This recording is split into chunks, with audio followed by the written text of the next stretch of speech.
കർത്താവായ യേശുക്രിസ്തുവിന്റെ പരിശുദ്ധമായ നാമത്തിന് മഹത്വം. എന്നെ കേൾക്കുന്ന എല്ലാവരെയും ദൈവം ധാരാളമായിട്ട് അനുഗ്രഹിക്കട്ടെ. ദൈവത്തിന്റെ വചനം ശരിയാവണ്ണം പഠിപ്പാൻ തക്കവണ്ണം എല്ലാവരുടെയും ഹൃദയം ദൈവം തുറക്കട്ടെ എന്ന പ്രാർത്ഥനയോടെ ഇന്നത്തെ വിഷയത്തിലേക്ക് ഞാൻ വരുന്നു. പുതിയ ആകാശവും പുതിയ ഭൂമിയും ദൈവം എന്തിനു വേണ്ടി സൃഷ്ടിക്കുന്നു? അതുപോലെ പുത്തൻ എരിശിലേം എന്ന് പറയുന്നതായിരിക്കുന്ന പട്ടണം ദൈവം ആർക്ക് വേണ്ടി നിർമ്മിക്കുന്നു? ഈ കാര്യങ്ങളാണ് ഇന്നത്തെ വീഡിയോയിലൂടെ ഞാൻ പറയാനായിട്ട് ആഗ്രഹിക്കുന്നത്. ബൈബിളിൻ്റെ വെളിപ്പാട് പുസ്തകത്തിലും പ്രവചന പുസ്തകങ്ങളിലും പുതിയ ആകാശം പുതിയ ഭൂമി എന്നുള്ളതായിരിക്കുന്ന കാര്യങ്ങൾ കാണുകയും പ്രത്യേകിച്ച് വെളിപ്പാട് പുസ്തകം അതിൻ്റെ 21 22 അധ്യായങ്ങൾ പുത്തൻ എരിശിലേമിനെ കുറിച്ച് അതിശ്രേഷ്ഠമായിരിക്കുന്ന വർണ്ണനകളും ഒക്കെ കൊടുത്തിരിക്കുന്നതുകൊണ്ട് ഇന്ന് ലോകത്തിൽ ജീവിക്കുന്നതായിരിക്കുന്ന എല്ലാ മനുഷ്യരും ആഗ്രഹിക്കുന്ന ചിന്തിക്കുന്ന ഒരു വിഷയം എന്ന് പറയുന്നത് അത് നമ്മുടെ അവകാശമാണ്, ഞങ്ങളുടെ അവകാശമാണ്, നമ്മൾ അതിലേക്ക് കടക്കുമെന്നാണ്. നമുക്കറിയാമല്ലോ, എത്ര പാട്ടുകളാണ് പുത്തനാം എരിശിലേമിൽ എത്തും കാലം ഓർക്കുമ്പോൾ ഇക്ഷിതിയിൽ ഖേദമെല്ലാം നീങ്ങിപ്പോകുന്നതെന്നൊക്കെ പറഞ്ഞ് പുത്തൻ എരിശിലേമേ ദിവ്യ ഭക്തർ തന്നാലയമേ, അങ്ങനെ ഒരുപാട് പാട്ടുകൾ ഭക്തന്മാര് രചിച്ചിട്ടുണ്ട്. ഇതൊക്കെ പ്രത്യാശയിൽ നിന്നുളവായതായിരിക്കുന്ന പാട്ടുകളാണ്. എന്ന് പറഞ്ഞാൽ എന്ത് പ്രത്യാശ? എല്ലാവരുടെയും പ്രതീക്ഷ ഒരു പുതിയ ഭൂമി ദൈവം നമുക്ക് വേണ്ടി സൃഷ്ടിക്കുന്നു, ഒരു പുതിയ ആകാശം ദൈവം നമുക്ക് വേണ്ടി സൃഷ്ടിക്കുന്നു, അതിലേക്ക് ഇറങ്ങി വരുന്ന പുത്തനെരിശിലേം എന്ന പട്ടണം ദൈവം നമുക്ക് വേണ്ടി സൃഷ്ടിക്കുന്നു, നാം അതിൽ നിത്യകാലം വാഴും എന്നുള്ളതായിരിക്കുന്ന പ്രത്യാശയുടെ ഗീതങ്ങൾ മലയാളത്തിൽ തന്നെ എത്ര പാട്ടുകളുണ്ട് എന്ന് ചോദിച്ചാൽ കണക്കില്ലെന്ന് എനിക്ക് തോന്നുന്നത്. അത്രയും പാട്ടുകളുണ്ട്. മിക്ക പാട്ടുകളുടെയും എവിടെയെങ്കിലും ഏതെങ്കിലും വരികളിൽ അത് ഉൾക്കൊള്ളിക്കുകയും ചെയ്യും. എന്നാൽ ദൈവം എന്തിനു വേണ്ടിയിട്ടാണ് ഇപ്പോഴുള്ള ഭൂമിയെ ചുട്ടഴുകി ആകാശം കുടുമുഴക്കത്തോടെ നീക്കിക്കളയുകയും ചെയ്തിട്ട് ഒരു പുതിയ ഭൂമിയെയും പുതിയ ആകാശത്തെയും സൃഷ്ടിക്കുന്ന എന്തിനു വേണ്ടിയിട്ടാണ്? അത് ആർക്ക് വേണ്ടിയിട്ടാണ്? അതിലേക്ക് ഇറങ്ങി വരുന്ന പുത്തൻ എരിശിലേം എന്തിനു വേണ്ടി ദൈവം സൃഷ്ടിക്കുന്നു? അത് ആർക്ക് വേണ്ടിയിട്ടാണ്? ഈ വിഷയം നമുക്ക് ദൈവവചനത്തിൽ നിന്ന് പഠിക്കാം എന്ന് ഞാൻ ആഗ്രഹിക്കുന്നു. എന്താണെങ്കിലും എന്തിനു വേണ്ടിയാണ് ഈ പുതിയ ഭൂമിയെ സൃഷ്ടിക്കുന്നതെന്ന് ചോദിച്ചാൽ, ഈ ഭൂമിയെ സൃഷ്ടിച്ച കാലത്ത് ഈ ഭൂമി, അതായത് ദൈവം ഈ ഭൂമിയെ സൃഷ്ടിച്ച കാലത്ത് ഈ ഭൂമി എന്താണെങ്കിലും ഒന്ന് മനസ്സിലാക്കാം, ശൂന്യവും പാഴും ആയിരുന്നില്ല. ബൈബിളിലെ ഉൽപ്പത്തി പുസ്തകം 1-ാം അധ്യായം 1-ാം വാക്യത്തില് ദൈവം ആദിയിൽ ആകാശവും ഭൂമിയും സൃഷ്ടിച്ചു, ഭൂമി ശൂന്യമായും പാഴായും ഇരുന്നു എന്ന് വായിച്ചാൽ അതെന്തിനാ ദൈവം ശൂന്യമായും പാഴായും കിടക്കാൻ വേണ്ടിയിട്ട് ഒരു ഭൂമിയെ ഉണ്ടാക്കിയെന്ന് ചോദിക്കില്ലേ? എന്നാൽ സത്യത്തിൽ അങ്ങനെയല്ല. ശൂന്യവും പാഴുമായിരിക്കുന്ന ഒരു ഭൂമണ്ഡലത്തെ സൃഷ്ടിക്കുക എന്നുള്ളത് ദൈവത്തിന്റെ ഉദ്ദേശമല്ല. ദൈവം ഈ ഭൂമിയെ സൃഷ്ടിച്ച കാലത്ത് ഈ ഭൂമി അതിതേജസ്സുള്ളതായിരുന്നു, ശ്രേഷ്ഠമായിരിക്കുന്ന ഒരു അവസ്ഥയിലായിരുന്നു. എന്ന് പറഞ്ഞാൽ ഒരു വലിയ മനോഹരമായിരിക്കുന്ന ഒരു ദേശമായിരുന്നു എന്ന് തന്നെ നമുക്ക് ചിന്തിക്കേണ്ടി വരും. അപ്പൊ നിങ്ങൾ എന്നോട് ചോദിക്കുക, അങ്ങനെ ബൈബിളിൽ എഴുതിയിട്ടുണ്ടോ ബ്രദറെ എന്ന് ചോദിക്കും. ഉണ്ട്, എഴുതിയിട്ടുണ്ട്. അതുകൊണ്ടല്ലേ ഞാൻ അത്ര ഉറപ്പായിട്ട് പറഞ്ഞത്. ഞാൻ അതുകൊണ്ട് ഒരുപാട് മുഖവരയിലേക്കൊന്നും പോകുന്നില്ല, ഞാൻ വിഷയത്തിലേക്ക് വരികയാണ്. കാരണം ഇന്നത്തെ ഈ വിഷയം അല്പം നീണ്ടുപോയാലും നിങ്ങൾ ക്ഷമയോടെ കേൾക്കണം. കാരണം അനേകരുടെ സംശയങ്ങളാണ് ഞാൻ ഈ വിഷയത്തിലൂടെ കൈകാര്യം ചെയ്യാനായിട്ട് ആഗ്രഹിക്കുന്നത്. അതുകൊണ്ട് ചിലപ്പോൾ 1 മണിക്കൂറോളൊക്കെ നീണ്ടുപോയേക്കാം. ക്ഷമിക്കണം, എന്നോട് ക്ഷമിക്കണം, അല്ലാതെ ഈ വിഷയം തീരുകയില്ല. നിങ്ങൾ ശ്രദ്ധയോടെ 1-2 പ്രാവശ്യമായിട്ടെങ്കിലും കേട്ട് തീർക്കണമേ എന്ന് ഞാൻ അപേക്ഷിക്കുന്നു. ഈ ഭൂമിയെ പണ്ട് സൃഷ്ടിച്ച കാലത്ത് ഇത് ശ്രേഷ്ഠമായിരിക്കുന്ന, തേജോമയമായിരിക്കുന്ന, ഉന്നതമായിരിക്കുന്ന ഒരു നിലവാരത്തിലാണ് ഈ ഭൂമിയെ സൃഷ്ടിച്ചത്. പിന്നെ എന്തുകൊണ്ട് അതിനെ ശൂന്യവും പാഴുമാക്കി തീർത്തു എന്ന് ചോദിച്ചാൽ ദൈവത്തിനെ അറിയുള്ളൂ. ദൈവത്തിന് മാത്രമേ അറിയുള്ളൂ, നമുക്കറിയില്ല. വ്യക്തമായിട്ടൊരു ഉത്തരം പറയാനായിട്ട് പറ്റുകയില്ല. ഒരു പക്ഷേ ഈ ആദിമ ഭൂമിയിൽ വസിച്ചിരുന്നതായിരിക്കുന്ന ലൂസിഫറും സൈന്യവും ഒക്കെ ആയിരിക്കാം എന്ന് എനിക്ക് ന്യായമായി ഞാൻ അങ്ങ് ചിന്തിക്കുന്നു. എന്ന് പറഞ്ഞാൽ കെരൂബുകൾ ലക്ഷക്കണക്കിനല്ല കോടിക്കണക്കിനുള്ള കെരൂബുകൾ ഒരുപക്ഷെ നിവാസിച്ചിരുന്നതായിരിക്കുന്ന ഒരു സ്ഥലമായിരിക്കാം എന്ന് ഞാൻ ചിന്തിക്കുന്നു. നിങ്ങൾക്ക് ഇഷ്ടമുള്ള പോലെ ചിന്തിക്കാം. എൻ്റെ അഭിപ്രായം ഞാൻ പറഞ്ഞതേ ഉള്ളൂ. ഞാൻ അങ്ങനെ ഒരു ഉപദേശം സ്ഥാപിക്കുകയല്ല. ആ ആ അവരുടെ പാപം, അതായത് ലൂസിഫറിന്റെ പാപവും അവനോട് കൂടെ അവന്റെ അവന്റെ സൈന്യത്തിലുള്ളായിരിക്കുന്ന ദൂതന്മാരുടെയും വീഴ്ചയും കാരണം അവൻ വസിച്ചിരുന്നായിരിക്കുന്ന ഈ ഭൂമണ്ഡലത്തെ ദൈവം ശൂന്യവും പാഴുമാക്കി തീർത്തു എന്ന് ന്യായമായിട്ട് ചിന്തിക്കുന്നതിൽ തെറ്റില്ല എന്ന് ഞാൻ വിചാരിക്കുന്നു. അതെന്തോ നിങ്ങളുടെ ഇഷ്ടം പോലെ നിങ്ങൾക്ക് ചിന്തിക്കാം. ഞാൻ ഒരിക്കലും നിങ്ങളുടെ അഭിപ്രായങ്ങളെ ഞാൻ ഹനിക്കുന്നില്ല, ഞാൻ ചോദ്യം ചെയ്യുന്നുമില്ല. എൻ്റെ ഒരു അഭിപ്രായം പറഞ്ഞെന്ന് മാത്രമേ ഉള്ളൂ. അങ്ങനെയുള്ളായിരിക്കുന്ന സംശയകരമായിരിക്കുന്ന കാര്യങ്ങൾ പഠിപ്പിക്കാനല്ല ഞാൻ എന്നിരിക്കുന്നത്, വ്യക്തമായ കാര്യങ്ങൾ പഠിപ്പിക്കാനാണ്. എന്താണേലും ഒന്ന് സത്യം. എന്താണ് ആ സത്യം എന്നറിയാമോ? ഈ ഭൂമിയെ ആദ്യം സൃഷ്ടിച്ച സമയത്ത് ശൂന്യവും പാഴുമായിരുന്നില്ല. അതിശ്രേഷ്ഠമായ തേജോമയമായ അനുഗ്രഹീതമായിരിക്കുന്ന ഒരു ഭൂമിയായിരുന്നു എന്ന് തിരുവെഴുത്ത് പറയുന്നു. എവിടെയാ പറയുന്നത്? റോമാലേഖനം അതിൻ്റെ 8-ാം അധ്യായം 19 മുതലുള്ളായിരിക്കുന്ന വാക്യങ്ങളിലൂടെ ഞാനത് തെളിയിച്ചു തരാം. റോമാലേഖനം 8-ാം അധ്യായം 19 മുതലുള്ളായിരിക്കുന്ന വാക്യങ്ങൾ. സൃഷ്ടി ദൈവപുത്രന്മാരുടെ വെളിപ്പാടിനെ ആകാംക്ഷയോടെ കാത്തിരിക്കുന്നു. സൃഷ്ടി എന്ന് പറയുന്നത് ഭൂമിയും ഭൂമിയോട് ചേർന്ന ഭൂമിയുമായിട്ട് ബന്ധപ്പെട്ടുള്ളായിരിക്കുന്ന സൃഷ്ടികളെല്ലാം തന്നെ ആയിരിക്കാം. അതിനകത്ത് ചിലപ്പം സൂര്യ ചന്ദ്രാദി നക്ഷത്രങ്ങളും അകപ്പെട്ടേക്കാം. സൃഷ്ടി എന്നല്ലേ പറഞ്ഞേ? ദൈവത്തിന്റെ സൃഷ്ടി എല്ലാം തേജോമയമായിരുന്നു. ആ സൃഷ്ടി ദൈവപുത്രന്മാരുടെ വെളിപ്പാടിനെ ആകാംക്ഷയോടെ കാത്തിരിക്കുന്നു. അതെന്തിനാ? സൃഷ്ടി എന്തിനാ ദൈവപുത്രന്മാർ വെളിപ്പെടുന്ന നാളിനെ ആകാംക്ഷയോടെ കാത്തിരിക്കുന്നത്? ദൈവപുത്രന്മാർ തേജസ്കരിക്കപ്പെടുന്നതായിരിക്കുന്ന ദിവസത്തെ എന്തിനാ സൃഷ്ടി ആകാംക്ഷയോടെ കാത്തിരിക്കുന്നത്? ഉത്തരമുണ്ട്. സൃഷ്ടി ദ്രവത്വത്തിന്റെ ദാസ്യത്തിൽ നിന്ന് വിടുതലും ദൈവമക്കളുടെ തേജസ്സാകുന്ന സ്വാതന്ത്ര്യവും പ്രാപിക്കും എന്നുള്ള ആശയോടെ മായയ്ക്ക് കീഴ്പ്പെട്ടിരിക്കുന്നു. എന്ന് പറഞ്ഞാൽ സൃഷ്ടി ഇപ്പോൾ ദ്രവത്വത്തിലേക്ക് നീങ്ങിക്കൊണ്ടിരിക്കുന്ന ഒന്നാണ്. ദ്രവത്വം ഭരണം നടത്തുന്നതായിരിക്കുന്ന ഒന്നാണ് ഇന്ന് സൃഷ്ടി എന്ന് പറയുന്നത്. ആ സൃഷ്ടി ദ്രവത്വത്തിന്റെ ദാസ്യത്തിൽ നിന്ന്, അടിമത്തത്തിൽ നിന്ന്, അപ്പൊ ആരോ അടിമപ്പെടുത്തിയതാണ് ഇന്നത്തെ അവസ്ഥയിലേക്ക്. അടിമത്തത്തിൽ നിന്ന് വിടുതലും ദൈവമക്കളുടെ തേജസ്സാകുന്ന, ദൈവമക്കൾ പ്രാപിക്കുന്ന പോലെ സ്വർഗീയ തേജസ്സാകുന്ന സ്വാതന്ത്ര്യം, അടിമത്തത്തിൽ നിന്നുള്ളായിരിക്കുന്ന സ്വാതന്ത്ര്യവും പ്രാപിക്കും എന്നുള്ള ആശയോടെ മായയ്ക്ക് കീഴ്പ്പെട്ടിരിക്കുന്നു. അപ്പോ ഒന്ന് മനസ്സിലായില്ലേ? പണ്ട് ആ അടിമത്തത്തിലല്ലായിരുന്നു സൃഷ്ടി, ആ ദ്രവത്വത്തിന്റെ കീഴിലല്ലായിരുന്നു സൃഷ്ടി. അതല്ലാത്ത ഒരു കാലം ഈ സൃഷ്ടിക്കുണ്ടായിരുന്നു. ആ സൃഷ്ടിക്ക് ആകാംക്ഷയോടെ കാത്തിരിക്കുകയാണ് എന്ന് ഞങ്ങൾക്ക് ഇതിൽ നിന്ന് മോചനം ലഭിക്കും എന്ന് കാത്തിരിക്കുകയാണ്. ഇനിയും താഴേക്ക് വായിക്കാം. മനഃപൂർവമായിട്ടല്ല, അതിനെ കീഴ്പ്പെടുത്തിയവന്റെ കൽപ്പന നിമിത്തമത്രേ. അപ്പൊ ഈ സൃഷ്ടി, ഈ ഭൂമി ഈ വിധത്തില് ശോഭയില്ലാത്തതായി തീരുവാൻ, ശൂന്യമായി, അല്ലെങ്കിൽ ഒരു എന്താ പറയുന്നത്, വലിയ പ്രയോജനമില്ലാത്തതായി തീരുവാൻ, അല്ലെങ്കിൽ അങ്ങനെ പറയുന്നത് തെറ്റായിരിക്കാം എന്ന് പറഞ്ഞാൽ ഈ ഭൂമിയുടെ ദ്രവത്വാവസ്ഥയിൽ നിന്നും, ഈ ഭൂമിയുടെ തേജസ്സില്ലായ്മയിൽ നിന്നും ഈ ഭൂമി സ്വാതന്ത്ര്യം പ്രാപിക്കുന്ന നാളിനെ അവ കാത്തിരിക്കുന്നത് അത് വരത്തേക്ക് അതിനെ കീഴ്പ്പെടുത്തിയവന്റെ കൽപ്പന നിമിത്തമത്രേ. അപ്പൊ ദൈവമാണ് ഇത് കൽപ്പിച്ച് ഇന്നത്തെ നിലയിൽ ഈ ഭൂമിയെ ആക്കി തീർത്തത്, അല്ലെ? അപ്പോൾ ഈ ഭൂമിക്കൊരു സ്വാതന്ത്ര്യം കിട്ടുന്ന നാൾ വരും എന്ന് വളരെ വ്യക്തമാണ്.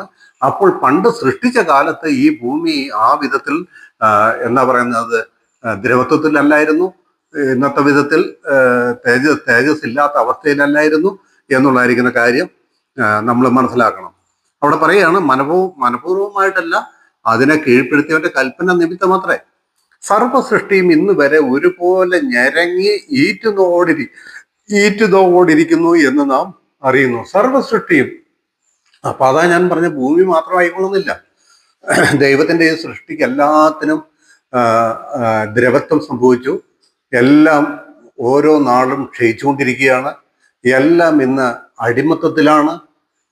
എല്ലാം ഇന്ന് ദൈവത്തിന്റെ കൽപ്പനയാൽ ദൈവം സൃഷ്ടിച്ച നാളിൽ എന്ന പോലുള്ളായിരിക്കുന്ന തേജസ്സോ മഹിമയോ എന്താ പറയുക, ആ ശ്രേഷ്ഠമായിരിക്കുന്ന അനുഭവമോ ഇല്ലാത്ത ഒരവസ്ഥയിലാണ്. സർവസൃഷ്ടി ഇന്ന് വരെ ഒരുപോലെ ഞരങ്ങി ഈറ്റുനോവിടിരിക്കുന്നു, പ്രസവവേദനപ്പെടുകയാണ്. ഈ ഭൂമിയും മറ്റ് സൃഷ്ടികളും തേജസ് പ്രാപിക്കാൻ വേണ്ടി, അവയെ സൃഷ്ടിച്ച നാളിലെ ആ മഹാ തേജസ് ഞങ്ങൾക്ക് ലഭിക്കണം എന്നുള്ളതായിരിക്കുന്ന ആ അതിയായ ആഗ്രഹത്തോടെ പ്രതീക്ഷയോടെ കാത്ത് ഒരു ഗർഭിണി പ്രസവത്തിന് വേണ്ടി വേദനപ്പെടുന്നത് പോലെ വേദനപ്പെടുകയാണ്.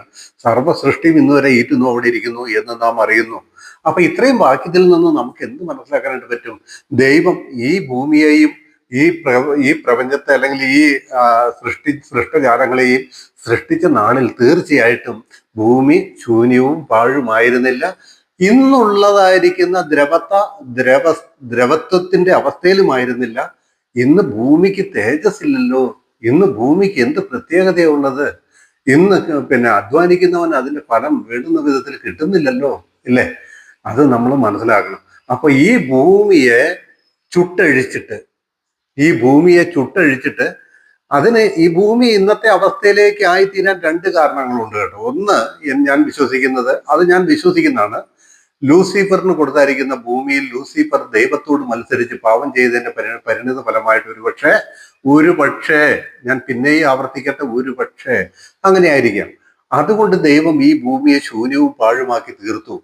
അല്ലാതെ ശൂന്യവും പാഴുമായി ഇരുന്നു എന്ന ഉൽപ്പത്തി 1:1 മൂലഭാഷ ശൂന്യവും പാഴുമായി തീർന്നു എന്നാണ് എന്ന് വായിക്കാനായിട്ട് പറ്റുന്നതാണ് എന്ന് ബൈബിൾ വ്യാഖ്യാതാക്കൾ അതിനെക്കുറിച്ച് പറയാറുണ്ട്.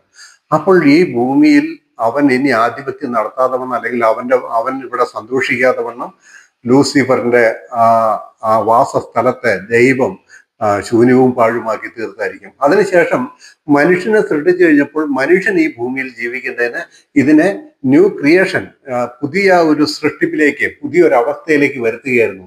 എന്നാലും ആ പഴയ തേജസ്സോ മഹിമയോ മഹത്വമോ ഭൂമിയോട് അനുബന്ധിച്ചുള്ളായിരിക്കുന്ന സൃഷ്ടജാലങ്ങൾക്കോ കിട്ടിയില്ല.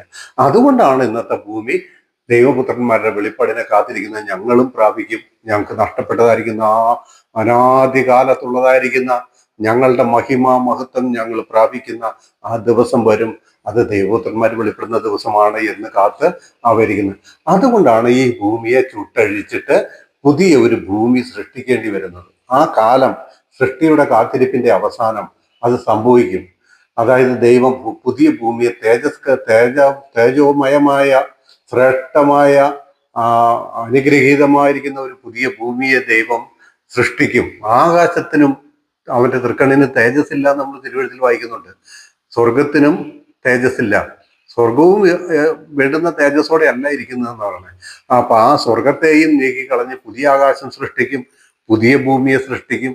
ഇതെല്ലാം ദൈവം ചെയ്യുവാനായിട്ട് പോകാനിരിക്കുകയാണ് എന്ന് കാണുന്നു. അപ്പോൾ അതാണ് പുതിയ ആകാശം പുതിയ ഭൂമിയെ കുറിച്ചുള്ളായിരിക്കുന്ന, എന്തിനത് സൃഷ്ടിക്കുന്നു എന്ന് ചോദിച്ചാൽ അത് അനിവാര്യമായിരിക്കുന്ന ഒരു കാര്യമാണ്. അത് ദൈവം സൃഷ്ടികൾക്ക് കൊടുത്തതായിരിക്കുന്ന, ഒരുപക്ഷെ അവയെ ദൈവം ശിക്ഷിച്ച് അല്ലെങ്കിൽ ശപിച്ച് അല്ലെങ്കിൽ കീഴ്പ്പെടുത്തി ഈ അവസ്ഥയിലാക്കിയപ്പോൾ അവയ്ക്ക് കൊടുത്തായിരിക്കുന്ന ഒരു പ്രത്യാശയാണ്, നിങ്ങൾക്ക് എൻ്റെ പുത്രന്മാരുടെ തേജസ്സിന്റെ വെളിപ്പാടിന്റെ കാലത്ത് നിങ്ങൾക്ക് അതുപോലെയുള്ളായിരിക്കുന്ന തേജസ്കരണം ഞാൻ വീണ്ടും തരാമെന്ന് ദൈവം അവയോട് കൽപ്പിച്ചിട്ടുണ്ടാകാം എന്ന് ഞാൻ പ്രതീക്ഷിക്കുന്നു. അതാണ് നമുക്ക് തിരുവഴുത്തിൽ നിന്ന് മനസ്സിലാക്കാനായിട്ട് കഴിയുന്നത്. അപ്പോൾ ഭൂമി ഈ അവസ്ഥയിലായിരുന്നില്ല എന്നുള്ളതായിരിക്കുന്ന കാര്യം നമ്മൾ മനസ്സിലാക്കണം. അപ്പൊ തിരുവഴുത്തിൽ അതുണ്ട്. ആദ്യ ഭൂമി തേജോമയമായിരുന്നു എന്ന് കാണാനായിട്ട് പറ്റും. ജർമ്മിയ പ്രവചനം 4-ാം അധ്യായത്തിൽ ഒരു പഴയ ഭൂമി ശൂന്യവും പാഴുമായി തീർന്ന ഒരു ഭൂമിയെ നോക്കിക്കൊണ്ട് പ്രവാചകൻ ചില കാര്യങ്ങളൊക്കെ പറയുന്ന കാര്യങ്ങളുണ്ട്. ഞാൻ അവിടേക്കൊന്നും പോകുന്നില്ല. കാരണം ഒരുപാട് പ്രവചന വാക്യങ്ങളൊക്കെ വായിച്ചാൽ ഈ പ്രവചന വാക്യങ്ങളിൽ നിന്ന് കൃത്യമായി ഉപദേശം സ്ഥാപിക്കാൻ പറ്റുകയില്ല. അതുകൊണ്ട് തന്നെ അങ്ങനെ ഒരു വേദഭാവം കണ്ടിട്ട് ഞാൻ നോക്കി ഒരു മനുഷ്യനെയും കണ്ടില്ല, കിളികളെല്ലാം പറന്നു പോയിരുന്നു, കുന്നുകൾ ആടിക്കൊണ്ടിരുന്നു എന്നൊക്കെ പറഞ്ഞ ആ ദൈവം ശാസിച്ചമർത്തിയ ഭൂമിയുടെ ഒരു അവസ്ഥയെക്കുറിച്ച് ഇരമ്യ പ്രവചനം 4-ാം അധ്യായത്തിലുണ്ട്. നിങ്ങൾക്ക് താല്പര്യമുള്ളവർക്ക് അത് എടുത്ത് വായിക്കാം. ഞാൻ അവിടേക്കൊന്നും പോകുന്നില്ല. എന്തായാലും ഈ ഭൂമിയെ പുതിയതാക്കി തീർക്കുന്നത് ഭൂമിയുടെ കൂടെ ആഗ്രഹമാണ്. ഭൂമി അത് പ്രതീക്ഷിച്ചിരിക്കുന്നുണ്ട്. ഈ സൃഷ്ടജാലങ്ങളെല്ലാം അത് പ്രതീക്ഷിച്ചിരിക്കുന്നുണ്ട് എന്നുള്ളതായിരിക്കുന്ന കാര്യം നമ്മൾ മനസ്സിലാക്കണം. ആർക്ക് വേണ്ടിയിട്ടാ ഭൂമിയെ പുതിയതാക്കി തീർക്കുന്നത്? ആരുടെ പ്രതീക്ഷ പൂർത്തീകരിക്കാനാ ഭൂമിയെ പുതുതാക്കി തീർക്കുന്നത്? എൻ്റെ പ്രിയമുള്ളവരെ, ദൈവത്തിന് 2 പദ്ധതികളുണ്ട് എന്ന് ഞാനും എൻ്റെ സഹപ്രവർത്തകരും പ്രത്യേകിച്ച് എൻ്റെ ഗുരുവായിരിക്കുന്ന തോമസ് സാറും ഒക്കെ ഞങ്ങളൊക്കെ ധാരാളം വീഡിയോകളിലൂടെ പറഞ്ഞു. ഒന്ന്, ഭൂമിയെ വീണ്ടെടുത്ത് യഹൂദിന് കൊടുക്കുന്ന ദൈവത്തിന്റെ ഒരു പ്രോഗ്രാം. ഒരു വിഷയത്തിലും, ഈ വിഷയത്തിലാകട്ടെ, ഈ പുതിയാകാശ പുതിയ ഭൂമിയുടെ വിഷയത്തിലാകട്ടെ, പുത്തനരിശിലേമിന്റെ വിഷയത്തിലാകട്ടെ, ഞാനും തോമസാറും ഒരേ അഭിപ്രായവും ഒരേ കാര്യങ്ങൾ പറയുന്നവരുമാണ്. ഞങ്ങൾ രണ്ടുപേരും ഈ കാര്യങ്ങൾ ഒരേപോലെ പഠിക്കുകയും പഠിപ്പിക്കുകയും ചെയ്യുന്നവരാണ്. അതിന്റെ സത്യമാണ്, പൂർണ്ണമായിരിക്കുന്ന സത്യമാണെന്ന് അത്രമാത്രം ഉറച്ച് വിശ്വസിക്കുന്നുകൊണ്ടാണ് ഞങ്ങൾ രണ്ടുപേരും ഇത് ഒന്ന് തന്നെ പഠിപ്പിക്കുന്നത്. ഇത് ഒരുപക്ഷെ മുൻകാലങ്ങളിൽ ആർക്കും മനസ്സിലായിരുന്നില്ല. അപ്പൊ ആർക്ക് വേണ്ടിയിട്ടാണ് ഈ പുതിയ ഭൂമിയെ സൃഷ്ടിക്കുന്നതെന്ന് വെച്ചാൽ, ഭൂമി ആർക്ക് വേണ്ടിയിട്ടാണോ വീണ്ടെടുത്ത് കൊടുക്കുന്നത് അവർക്ക് വേണ്ടിയിട്ടാണ് ഭൂമിയെ പുതുക്കുന്നത്. ഭൂമി ആർക്ക് വേണ്ടിയിട്ടാണ് വീണ്ടെടുത്ത് കൊടുക്കുന്നത്? നമ്മൾ ഒരിക്കലും ഭൂമിക്കുള്ളവരല്ല. ദൈവത്തിന്റെ രണ്ട് പദ്ധതികൾ എന്ന് പറഞ്ഞാൽ, യഹൂദന് സ്വർഗം വാഗ്ദത്തം ചെയ്തിട്ടില്ല. ബൈബിളിൽ യഹൂദന് സ്വർഗം വാഗ്ദത്തം ചെയ്തിട്ടില്ല. അത് നമ്മൾ എപ്പോഴും മനസ്സിലാക്കണം. യഹൂദന് വാഗ്ദത്തം ചെയ്തിരിക്കുന്ന ഭൂമിയാണ്. അതുകൊണ്ട് കർത്താവായി യേശു ക്രിസ്തു മരിച്ച് ഉയർത്തെഴുന്നേറ്റ് പോകുന്ന നേരത്തും അപ്പോസ്തലന്മാരുടെ ചോദ്യം, കർത്താവേ, നീ ഇസ്രായേലിനെ രാജ്യം യഥാസ്ഥാനത്താക്കി ആക്കി കൊടുക്കുന്നത് ഈ കാലത്ത് തന്നെയോ? നമുക്ക് മത്തായി സുവിശേഷം 5-ാം അധ്യായം 5-ാം വാക്യം, സൗമ്യതയുള്ളവർ ഭാഗ്യവാന്മാർ, അവർ ഭൂമിയെ അവകാശമാക്കും. ഈ മത്തായിയും മർക്കോസും ലൂക്കോസും യോഹന്നാനും ഒക്കെ അവരോട് പറഞ്ഞിരിക്കുന്ന അവർക്കുള്ള സുവിശേഷമാണ് കേട്ടോ. അത് നമ്മുടെ സുവിശേഷമല്ല, അതിനകത്തെ വാക്കുകൾ നമുക്കുള്ളതല്ല. അത് ഭൂമിയെ പ്രത്യാശിക്കുന്നവർക്കുള്ളതാ.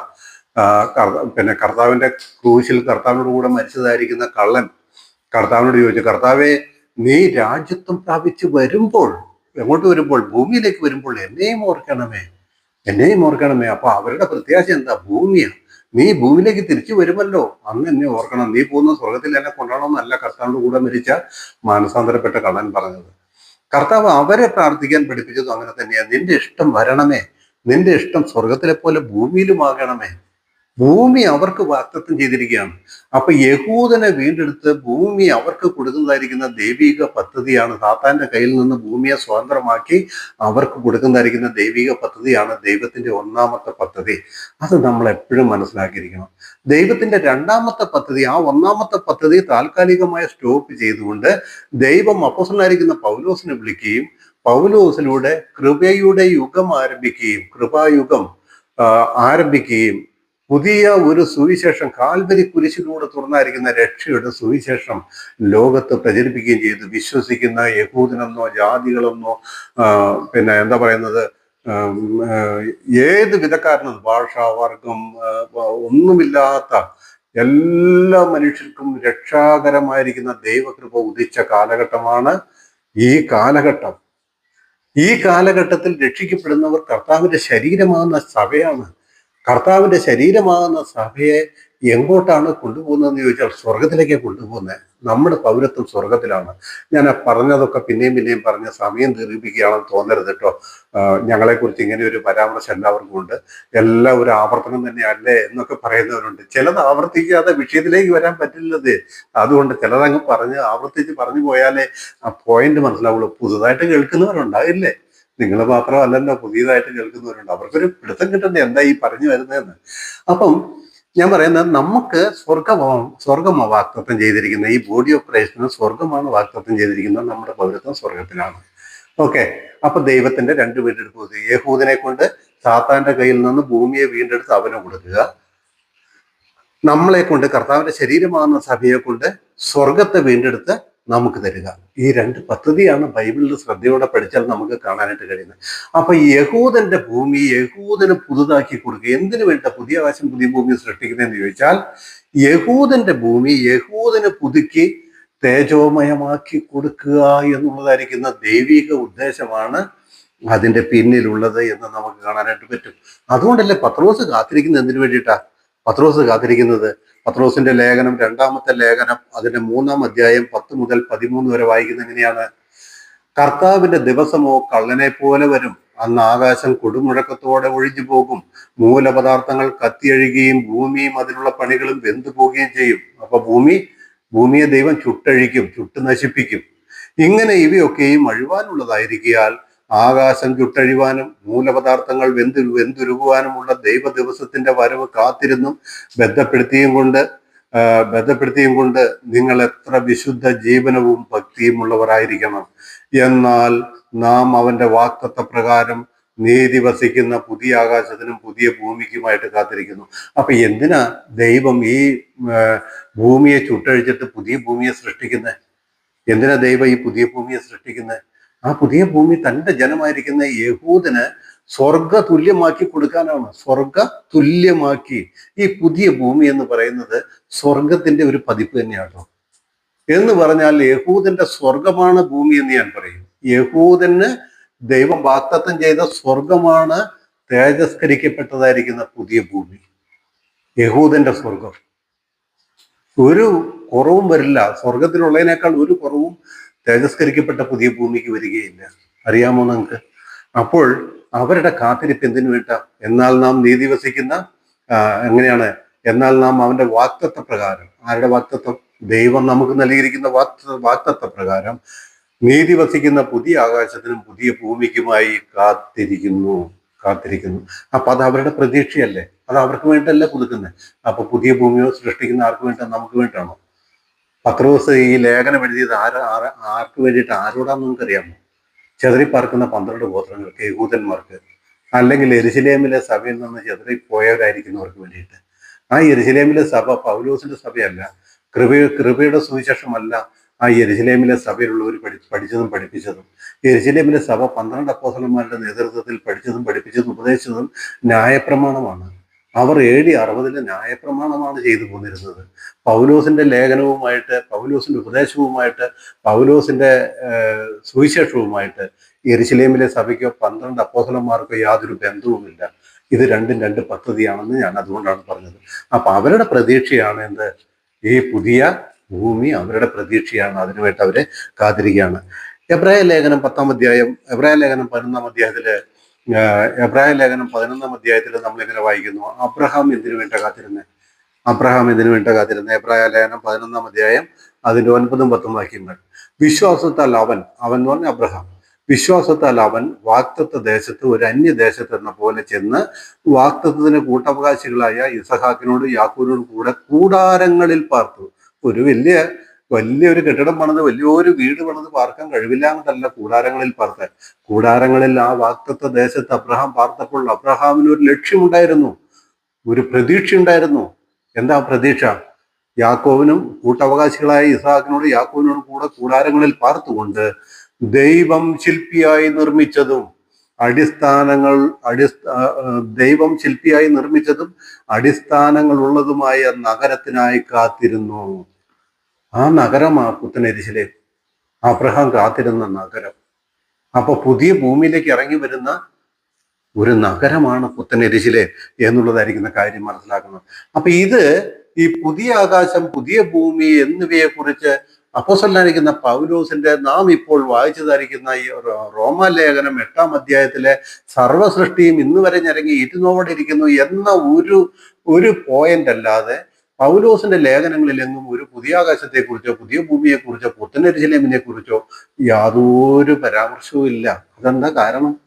പൗലോസിന്റെ ഓഡിയൻസിന്, പൗലോസിന്റെ കേൾവിക്കാരായിരിക്കുന്ന വിശ്വാസികൾക്ക് അല്ലാതെ.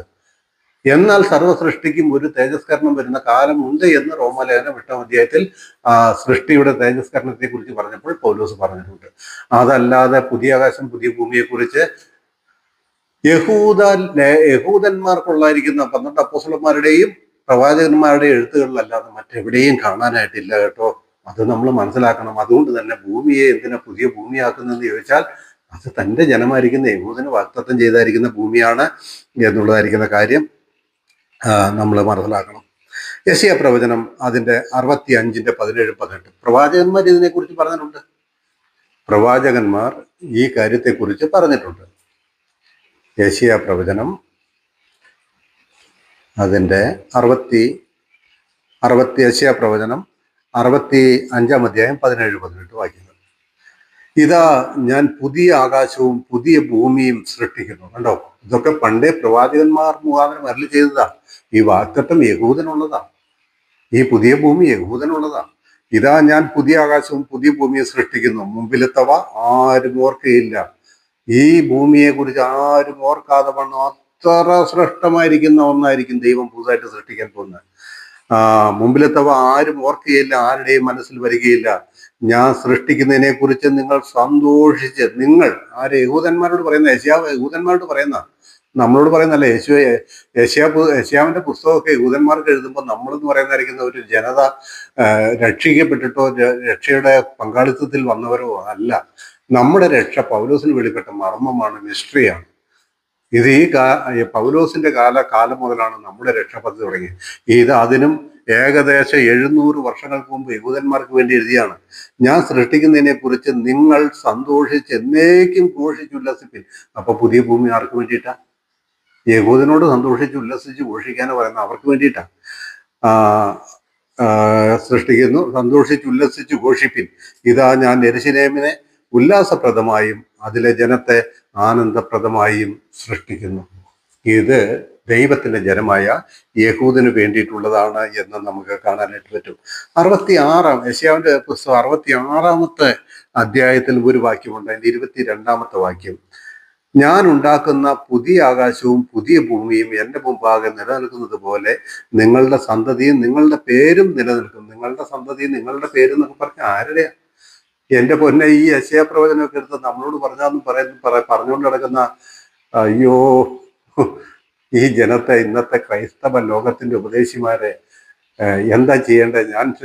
ഞാൻ വാസ്തവമായിട്ട് പറഞ്ഞാല് എന്താ അതിന് മറുപടി പറയുന്നത് എനിക്ക് അറിഞ്ഞൂടു. ഓക്കെ, എന്തുവാട്ടെ ഇവിടെ പറയുന്നത്, ഞാൻ ഉണ്ടാക്കുന്ന പുതിയ ആകാശവും പുതിയ ഭൂമിയും എൻ്റെ മുമ്പാകെ നിലനിൽക്കുന്ന പോലെ നിങ്ങളുടെ സന്തതിയും, യഹൂദന്റെ സന്തതി, നിങ്ങളുടെ സന്തതി എന്ന് പറഞ്ഞാൽ നിങ്ങളുടെ സന്തതിയും നിങ്ങളുടെ പേരും നിലനിൽക്കും എന്ന് യഹോവയുടെ അരുളപ്പാട്. യഹൂദന്റെ പേരെന്നേക്കും നിലനിൽക്കും, നിങ്ങളുടെ സന്തതി എന്നേക്കും നിലനിൽക്കും. ഞാൻ ഉണ്ടാക്കുന്ന പുതിയ ആകാശവും പുതിയ ഭൂമിയും നിലനിൽക്കുന്ന പോലെ യഹൂദനും യഹൂദന്റെ സന്തതിയും എന്നേക്കും നിലനിൽക്കും എന്നാണ് പറഞ്ഞിരിക്കുന്നത്. അപ്പൊ ഞാൻ പറയുന്ന പൗലോസിന്റെ എഴുത്തുകളിൽ ഇങ്ങനെ ഒരു പുതിയ ആകാശം പുതിയ ഭൂമിയെ കുറിച്ചുള്ളായിരിക്കുന്ന, ഞാൻ ആ പറഞ്ഞ റോമാലേഖനം 8 അധ്യായത്തിലെ ആ സർവ്വസൃഷ്ടിയും ഈറ്റുനോടിരിക്കുന്ന തേജസ്സിന് വേണ്ടി ഈറ്റുനോടിരിക്കുന്നു എന്ന ഒരു കാര്യമല്ലാതെ ഒരു പുതിയ ആകാശം പുതിയ ഭൂമിയെ കുറിച്ച് പൗലോസ് അപ്പോസ്തലൻ പറഞ്ഞിട്ടില്ല എന്നുള്ളതായിരിക്കുന്ന കാര്യം നമ്മൾ ശ്രദ്ധിക്കണം. അപ്പൊ ഈ പുതിയ ആകാശവും പുതിയ ഭൂമിയും സൃഷ്ടിച്ചു കഴിയുമ്പോൾ അതിലേക്ക് എന്തിറങ്ങി വരും? യോഹന്നാന്റെ സുവിശേഷം 14 അധ്യായത്തിൽ കർത്താവായി യേശു ക്രിസ്തു പറഞ്ഞതായിരിക്കുന്ന, ഞാൻ നിങ്ങൾക്ക് വേണ്ടി ഭവനമൊരുക്കുവാൻ പോകുന്നു. അല്ലെ? യോഹന്നാന്റെ സുവിശേഷം 14 അധ്യായത്തിൽ കർത്താവ് പറഞ്ഞെന്താ? എൻ്റെ പിതാവിന്റെ ഭവനത്തിൽ അനേകം വാസസ്ഥലങ്ങളുണ്ട്. യോഹന്നാൻ 14. ഞാനതൊന്ന് വായിച്ചു പോകാവേ.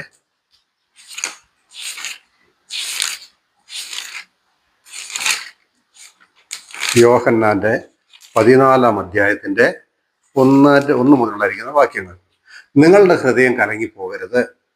ഈ യോഹന്നാന്റെ സുവിശേഷമൊക്കെ യഹൂദന്മാർക്ക് വേണ്ടി എഴുതിയതാണ്. ഞാൻ പിന്നെ ആവർത്തിക്കുന്നു, യഹൂദ ശിഷ്യന്മാരോട് പറയുന്നതാണ്. എന്നെ ഇസ്രായേലിനെ കാണാതെ പോയ ആടുകളുടെ അടുക്കിലേക്ക് അല്ലാതെ അയച്ചിട്ടില്ല എന്ന് പറഞ്ഞ കർത്താവ് യഹൂദന്മാരുടെ രാജാവായി യഹൂദന്മാർക്ക് വേണ്ടി ഈ ഭൂമിയിലേക്ക് വന്നവനാണ്. ആ കർത്താവിന്റെ ക്രൂശ് മരണശേഷമാണ് കർത്താവിന്റെ ക്രൂശീകരണത്തിലൂടെ വന്ന രക്ഷാ പദ്ധതിയിൽ നമ്മൾക്ക് വേണ്ടി പുതിയ ഒരു യുഗം തുറന്നത്.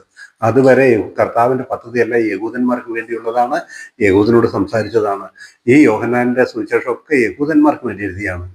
നിങ്ങളുടെ ഹൃദയം കലങ്ങിപ്പോകരുത്, ദൈവത്തിൽ വിശ്വസിപ്പിൻ, എന്നിലും വിശ്വസിപ്പിൻ.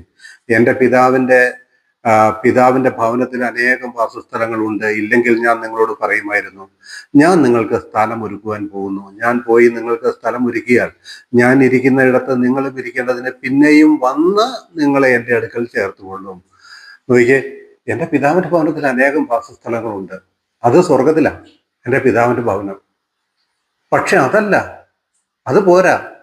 ഞാൻ നിങ്ങൾക്ക് സ്ഥലം ഒരുക്കാൻ പോകുന്നു, പുതിയൊരു സ്ഥലം ഒരുക്കാൻ പോകുന്നു. ഞാൻ സ്ഥലം ഒരുക്കിയ ശേഷം വീണ്ടും വന്ന്, ഞാൻ സ്ഥലം ഒരുക്കിയിട്ട് നിങ്ങളെ അങ്ങോട്ട് കൊണ്ടുപോകുന്നല്ലേ പറഞ്ഞ്, വീണ്ടും വന്ന് ഞാൻ നിങ്ങളെ എൻ്റെ അടുക്കൽ ചേർക്കും. ഞാൻ ഇരിക്കുന്നിടത്ത്. എവിടെ? പുതിയ ആകാശം പുതിയ ഭൂമിയിലെ, പുതിയ യെരൂശലേമിലെ. അവിടെ ദൈവത്തിന്റെയും കുഞ്ഞാടിന്റെയും സിംഹാസനമുണ്ട്. ഇതാ ദൈവത്തോടു കൂടെ മനുഷ്യരുടെ കൂടാരം എന്ന് പറയുന്നതായിരിക്കുന്ന സ്ഥലം അവിടെയാ. ഇമ്മാനുവേൽ എന്ന വാക്കിന്റെ അർത്ഥം നിവൃത്തിയാന്ന് അന്ന. ഇമ്മാനുവേൽ എന്ന വാക്കിന്റെ അർത്ഥം ദൈവം നമ്മുടെ കൂടെ എന്നല്ലേ. ഇതാ മനുഷ്യരുടെ കൂടെ ദൈവത്തിന്റെ കൂടാരം എന്ന് പറയുന്ന അന്ന് ഞാൻ വീണ്ടും തിരിച്ചു വന്ന് നിങ്ങളെ എൻ്റെ അടുക്കൽ ചേർക്കും. ഞാൻ ഇരിക്കുന്നിടത്ത് നിങ്ങളും ഇരിക്കും. ഞാൻ നിങ്ങൾക്ക് വേണ്ടി സ്ഥലം ഒരുക്കുവാൻ പോകുന്നു. ആ സ്ഥലമാണ് നാം വെളിപ്പാട് പുസ്തകം 21-22 അധ്യായങ്ങളിൽ വായിക്കുന്ന സ്വർഗത്തിൽ നിന്ന് ഇറങ്ങി വരുന്ന തേജോമയമായിരിക്കുന്ന ആ പട്ടണം. അബ്രഹാം കാത്തിരുന്നത് ആ പട്ടണത്തിന് വേണ്ടിയിട്ടാണ്. അത് ഒരുക്കുകയാണ് നമ്മുടെ കർത്താവ് ചെയ്യുന്നത്. ഇത് പറയുമ്പം, സമയം പോകുന്നുണ്ടെന്ന് എനിക്കറിയാം, ഇത് പറയുമ്പം ഒരു കാര്യം കൂടെ പറയണം. ഈ യഹൂദന്മാർ പണ്ടത്തെ യഹൂദ വിവാഹത്തെ കുറിച്ച് ഞാനൊരു സൂചന പറയട്ടെ. പണ്ട് യഹൂദന്മാര് എൻഗേജ്മെന്റ് കഴിഞ്ഞാൽ, വിവാഹ നിശ്ചയം കഴിഞ്ഞാൽ, ആ ചെറുപ്പക്കാർക്ക് അവരുടെ അവകാശത്തിൽ അവർക്കായി തന്നെ അവരുടേതായിരിക്കുന്ന ഒരു വീട് വേണം. ആ വീട് അവനുണ്ടെങ്കിൽ മാത്രമേ വിവാഹം നടക്കുകയുള്ളൂ. അതുകൊണ്ടാണ് പണ്ടൊക്കെ വിവാഹ നിശ്ചയം കഴിഞ്ഞാൽ യഹൂദന്മാരെ സംബന്ധിച്ച് ചിലപ്പോൾ 6 മാസമോ ചിലപ്പോൾ 1 വർഷമോ വരെ നീണ്ടുപോയേക്കാം. കാരണം ഈ വരൻ ഒരു വീട് തൻ്റെ ഭാര്യയെയും കൂട്ടി താമസിക്കാനുള്ളതായിരിക്കുന്ന സ്വന്തമായിട്ടൊരു വീട് ഒരുക്കേണ്ടുന്ന താമസം വരുന്നുണ്ട്. നമ്മുടെ കർത്താവായ യേശു ക്രിസ്തു യഥാർത്ഥത്തിൽ ഈ ഭൂമിയിലേക്ക് വന്നത് കർത്താവിൻ്റെ മണവാട്ടിയായിരിക്കുന്ന, കർത്താവിൻ്റെ കാന്തയായിരിക്കുന്ന യഹൂദനുമായിട്ട് വിവാഹ നിശ്ചയം ചെയ്യാനാണ് ഈ ഭൂമിയിലേക്ക് ഒന്നാമത് വന്നത്. വിവാഹ നിശ്ചയം ചെയ്യാനാണ്. ഇതൊക്കെ ഞാൻ നിങ്ങളെ ഇനിയും വായിച്ചു കേൾപ്പിക്കുന്നുണ്ട്. ഈ വീഡിയോയുടെ ദൈർഘ്യം കൂടി പോയാലും നിങ്ങൾ അത് കേൾക്കണം. വളരെ മനോഹരമാണ് അത് പഠിക്കാൻ. അപ്പൊ ഒന്നാമത് കർത്താവായ യേശു ക്രിസ്തു ഈ ഭൂമിയിലേക്ക് വന്നതിന്റെ ഉദ്ദേശം തനിക്ക് വേണ്ടി വിവാഹം നിശ്ചയിച്ചുള്ളതായിരിക്കുന്ന എൻഗേജ്മെന്റ്, വിവാഹ കരാർ നിവർത്തിക്കാനാണ് വന്നത്. അതിനുശേഷം നമ്മുടെ കർത്താവ് മടങ്ങിപ്പോയി. ആ കർത്താവ് ആ വന്ന വരവിൽ കർത്താവ് പറഞ്ഞു, മണവാളൻ ഏത് സമയത്ത് വരുമെന്ന് അറിയായതുകൊണ്ട് നിങ്ങൾ ഉണർന്നിരിപ്പിൻ. 10 കന്യകമാരുടെ കൂന്ന് പറഞ്ഞില്ലേ? 5 കന്യകമാർ വിളക്കിൽ എണ്ണയുള്ളവരായിരുന്നു. മണവാളൻ വരുന്നേ എന്ന ആർപ്പുധ്വനി കേട്ടപ്പോൾ അവരുടെ വിളക്ക് തെളിയിക്കാൻ കഴിഞ്ഞില്ല എന്നൊക്കെ കേട്ടില്ലേ? അത് മണവാളൻ വന്ന് എൻഗേജ്മെന്റ് കഴിഞ്ഞാണ് ഒന്നാമത്തെ വരവെങ്കിൽ, ഇനി കർത്താവ് തിരിച്ചു വീണ്ടും വരുന്നത് അവരുമായിട്ട് വേളി കഴിക്കാനാണ്, വിവാഹം കഴിക്കാനാണ്. യഹൂദനാ കർത്താവിന്റെ മണവാട്ടി. അധികം തെളിയിച്ചു തരാം. അതാണ് ഇനി എനിക്ക് തുടർന്ന് തെളിയിക്കാനുള്ളത്. ആ യഹൂദനുമായിട്ട് വിവാഹം കഴിക്കാനാണ് കർത്താവ് വീണ്ടും ഒലിവുമലയിലേക്ക് വരുന്നത്. ആ വരുന്നതിന് മുമ്പേ ഭവനം തീർക്കണം, ഒരു വീട് വേണം. ആ വീടാണ് കർത്താവ് പറഞ്ഞത്, ഞാൻ നിങ്ങൾക്ക് വേണ്ടി സ്ഥലം ഒരുക്കുവാൻ പോകുന്നു, ഞാൻ ഒരുക്കിയതിന് ശേഷം വീണ്ടും വരും എന്ന് പറഞ്ഞത് ആ വീടാണ്. അപ്പൊ അന്നത്തെ യഹൂദന്മാർക്ക് വരന്റെ പേരിൽ സ്വന്തമായിട്ടൊരു വീടുണ്ടെങ്കിലേ അവൻ വിവാഹം കഴിക്കാൻ തക്കവണ്ണം യോഗ്യനായിട്ടുള്ളൂ എന്നാണ് അന്നത്തെ യഹൂദ വിവാഹ നിയമപ്രകാരം ഉള്ളതായിരിക്കുന്ന ഒരു കരാർ, ഒരു എഗ്രിമെന്റ്. ആ കാര്യമാണ് കർത്താവ് ഇവിടെ ചെയ്തിരിക്കുന്നത് എന്ന് കാണാനായിട്ട് പറ്റും. ഓക്കെ, ഇപ്പൊ നിങ്ങൾക്ക് സംശയം ഉണ്ടാകാം, യഹൂദനാണ് വധു അല്ലെങ്കിൽ കർത്താവിന്റെ മണവാട്ടി, നമ്മളല്ല എന്ന് പറയുന്നതിൽ നിങ്ങൾക്ക് പലർക്കും സംശയം ഉണ്ടാകാം. സ്വാഭാവികം. 30 വർഷത്തോളം ഞാനും ഞങ്ങൾ മണവാട്ടിയാണ്, ഞങ്ങൾ മണവാട്ടി സഭയിൽ അംഗങ്ങളാണ് എന്ന് പറഞ്ഞ് പഠിപ്പിക്കുകയും ഉപദേശിക്കുകയും ഒക്കെ ചെയ്തുകൊണ്ടിരുന്ന 30 വർഷം ഒന്നും രണ്ടും അല്ല, എൻ്റെ പാഴായിപ്പോയ വർഷങ്ങൾ എന്ന് ഞാൻ എണ്ണുന്നു. എന്ന് പറഞ്ഞാൽ ദൈവവചനത്തിൻ്റെ സത്യങ്ങളല്ല അന്ന് ഞാൻ പഠിപ്പിച്ചത്. അതുകൊണ്ട് ഞാൻ അങ്ങനെ എണ്ണുന്നത്. എൻ്റെ പ്രിയമുള്ളവരെ, നമ്മളല്ല മണവാട്ടി, യഹൂദന മണവാട്ടി, യഹൂദന കർത്താവിൻ്റെ കാന്ത. നമ്മൾ എന്തോരം പാട്ടുകളാണ്, കാന്തനവും കാന്തയും ഒക്കെ ആയിട്ടുള്ള പാട്ടുകളാണ് നമ്മൾ പാടി ആനന്ദിക്കുന്നത്. ആ പാട്ടുകളൊക്കെ ഒന്ന് ഒഴിവാക്കി കേട്ടോ. ദയവ് ചെയ്തിട്ട് നമ്മൾ കർത്താവിൻ്റെ ശരീരമാകുന്ന സഭയാണ്, കർത്താവിൻ്റെ ശിരസിന് കീഴിലുള്ള ശരീരമാണ് നമ്മൾ മണവാട്ടിയല്ല, കന്യകയല്ല, നമ്മൾ ആരുമല്ല. നമ്മൾ അതിനേക്കാളും ശ്രേഷ്ഠമായിരിക്കുന്ന പദവിയിൽ ക്രിസ്തുവിൻ്റെ ശരീരമാകുന്ന സഭയാണ്. അത് മനസ്സിലാക്കണം. അപ്പോൾ ഈ കർത്താവിൻ്റെ കാന്തയായിരിക്കുന്ന യഹൂദന് വേണ്ടിയിട്ടാണ് പുതിയ ഭൂമി സൃഷ്ടിക്കുന്നത്.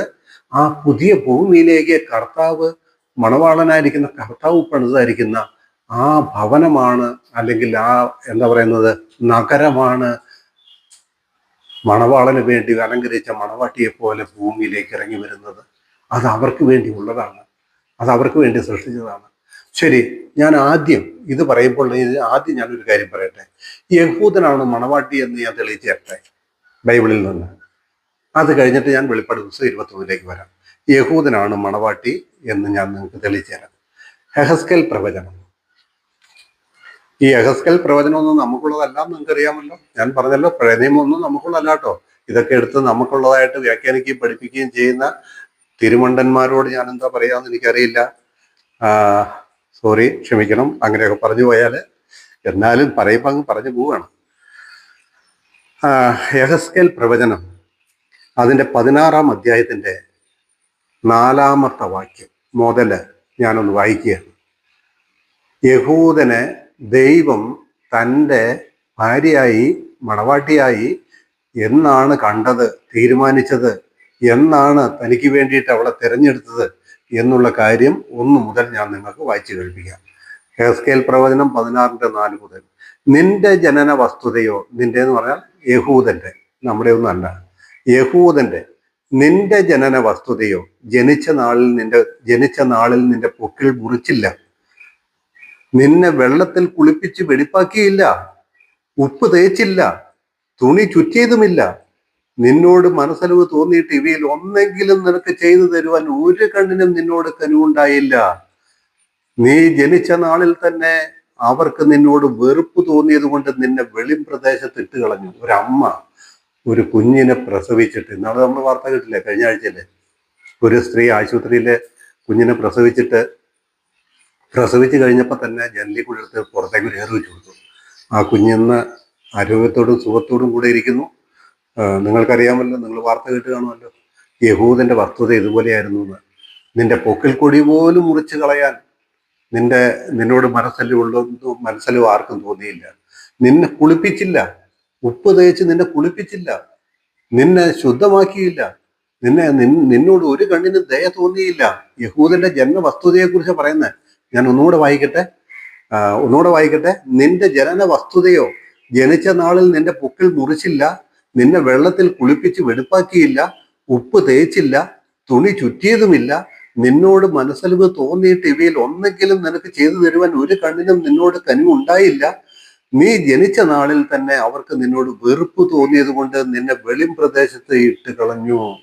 വെളിമ്പ്രദേശത്ത് അമ്മ കുഞ്ഞിനെ പ്രസവിച്ച ഉടനെ എടുത്ത് വലിച്ചെറിയുന്നത് പോലെ നിന്നെ വലിച്ചെറിഞ്ഞു കളഞ്ഞു. യഹൂദിനെ കുറിച്ച് പറയുന്നതാ. വെളിമ്പ്രദേശത്ത് ഇട്ട് കളഞ്ഞു. എന്നാൽ ഞാൻ നിന്റെ സമീപത്തു കൂടി കടന്നു പോകുമ്പോൾ, ഞാൻ യഹോവയായ ഞാൻ നിന്റെ സമീപത്തു കൂടി കടന്നു പോകുമ്പോൾ നീ രക്തത്തിൽ കിടന്ന് ഉരുളുന്നത് കണ്ടു എന്ന് പറഞ്ഞാൽ, കുഞ്ഞുങ്ങൾ ജനിക്കുമ്പോൾ അതിന്റെ ദേഹമാസകലം രക്തം ഉണ്ടാകും, നമുക്കറിയാമല്ലേ. ഈ കുഞ്ഞും, യഹൂദൻ എന്ന ഈ കുഞ്ഞും അഥവാ ഇസ്രായേൽ എന്ന് പറയുന്ന ഈ കുഞ്ഞും ജനിച്ചപ്പോൾ രക്തത്തിൽ കിടന്ന് ഉരുളുന്നത് ഞാൻ കണ്ടു. നീ രക്തത്തിൽ കിടന്നുരുളുന്നത് കണ്ടു. നിന്നോട് നീ രക്തത്തിൽ കിടക്കുന്നു എങ്കിലും ജീവിക്കായി എന്ന് കൽപ്പിച്ചു. ദൈവം കൽപ്പിച്ചു, നീ രക്തത്തിൽ കിടന്നുരുളുകയാണ്, എന്നാൽ നീ ജീവിക്ക എന്ന് ഞാൻ കൽപ്പിച്ചു.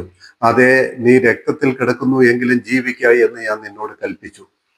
വയലിലെ സത്യം പോലെ ഞാൻ നിന്നെ പെരുകുമാറാക്കി. നീ വളർന്നു വലിയവളായി അതിസൗന്ദര്യം പ്രാപിച്ചു. ഞാൻ നിന്നെ കുളിപ്പിച്ചു, വൃത്തിയാക്കി, ഞാൻ നിന്നെ സംരക്ഷിച്ചു. അപ്പോൾ നീ വളർന്നു വലിയവളായി അതിസൗന്ദര്യം പ്രാപിച്ചു. നിനക്ക് ഉന്നത സ്തനവും ദീർഘകേശവും ഉണ്ടായി. ഉന്നത സ്തനവും എന്ന് പറഞ്ഞാൽ ഒരു പ്രായപൂർത്തിയായ പെണ്ണിന്റെ സകല സൗന്ദര്യവും നിന്റെ ശരീരത്തിൽ ഉണ്ടായി. നീ ഒരു സുന്ദരിയായിരിക്കുന്ന യുവതിയായി തീർന്നു. യഹൂദനോട് പറയുന്ന, സുന്ദരിയായിരിക്കുന്ന നിനക്ക് ഉന്നത സ്തനവും ദീർഘകേശവും ഉണ്ടായി. എങ്കിലും നീ നഗ്നയും അനാവൃതയുമായിരുന്നു. എങ്കിലും നിനക്ക് വസ്ത്രമില്ലായിരുന്നു. ഞാൻ നിന്റെ അരികെ കൂടി കടന്നു, നിന്നെ നോക്കിയപ്പോൾ നിനക്ക് പ്രേമത്തിന്റെ സമയമായി എന്ന് കണ്ടിട്ട് എന്റെ വസ്ത്രം നിന്റെ മേൽ വിരിച്ചു, നിന്റെ നഗ്നത മറച്ചു. നീ വളർന്നു വന്നപ്പോൾ നിനക്ക് പ്രേമത്തിന്റെ സമയമായി എന്ന് ഞാൻ കണ്ടപ്പോൾ, ഞാൻ നിന്റെ അരികിൽ കൂടെ കടന്നപ്പോൾ ഞാൻ നിന്നെ മനസ്സിലാക്കി, നിനക്ക് പ്രേമത്തിന്റെ സമയമായി. ആ വാക്കുമൊക്കെ എന്താണ്? ഞാൻ നിന്റെ അരികെ കൂടെ കടന്ന് നിന്നെ നോക്കിയപ്പോൾ നിനക്ക് പ്രേമത്തിന്റെ സമയമായി എന്ന് കണ്ടിട്ട് എന്റെ വസ്ത്രം നിന്റെ മേൽ വിരിച്ചു, നിന്റെ നഗ്നത മറച്ചു. ഞാൻ എന്റെ വസ്ത്രം നിന്റെ മേൽ വിരിച്ചു. എന്റെ വസ്ത്രം വിരിച്ചു എന്ന് വേറൊരു വസ്ത്രം എടുത്ത് കൊടുത്തു എന്നല്ല പറഞ്ഞേ. ഞാനൊരു വസ്ത്രം ഉണ്ടാക്കി നിന്നെ ധരിപ്പിച്ചു എന്നല്ല പറഞ്ഞേ. എന്റെ വസ്ത്രം, നിനക്ക് പ്രേമത്തിന്റെ സമയമായെന്ന് കണ്ടപ്പോൾ എന്റെ വസ്ത്രം നിന്റെ മേൽ വിരിച്ചു. യഹൂദന്മാരെ സംബന്ധിച്ചൊരു കാര്യം നിങ്ങൾക്ക് അറിയാമോ? ഏലിയ പ്രവാചകൻ നടന്നു പോകുമ്പോൾ ഏലിശ പ്രവാചകൻ 12 ഏർ കാളയെ പൂട്ടി ഉഴുതുകൊണ്ടിരിക്കുകയായിരുന്നു. നിങ്ങൾക്ക് ആ സംഭവം അറിയാലോ, രാജാക്കന്മാരുടെ പുസ്തകത്തില്. അപ്പോൾ ഏലിയ പ്രവാചകൻ അതിന്റെ വരമ്പത്തൂടെ നടന്നു പോവുകയാണ്. ഏലിയാവ് ഒന്നും ഏലീശ പ്രവാചകനോട് മിണ്ടിയില്ല. തൻ്റെ പുതപ്പെടുത്ത് അവൻ്റെ മേത്തേക്ക് ഇട്ടു. ആരുടെ? ഏലിയാവിൻ്റെ മേത്തേക്ക് ഇട്ടു. അപ്പൊ ഏലിയാവിന് എന്ത് മനസ്സിലായി?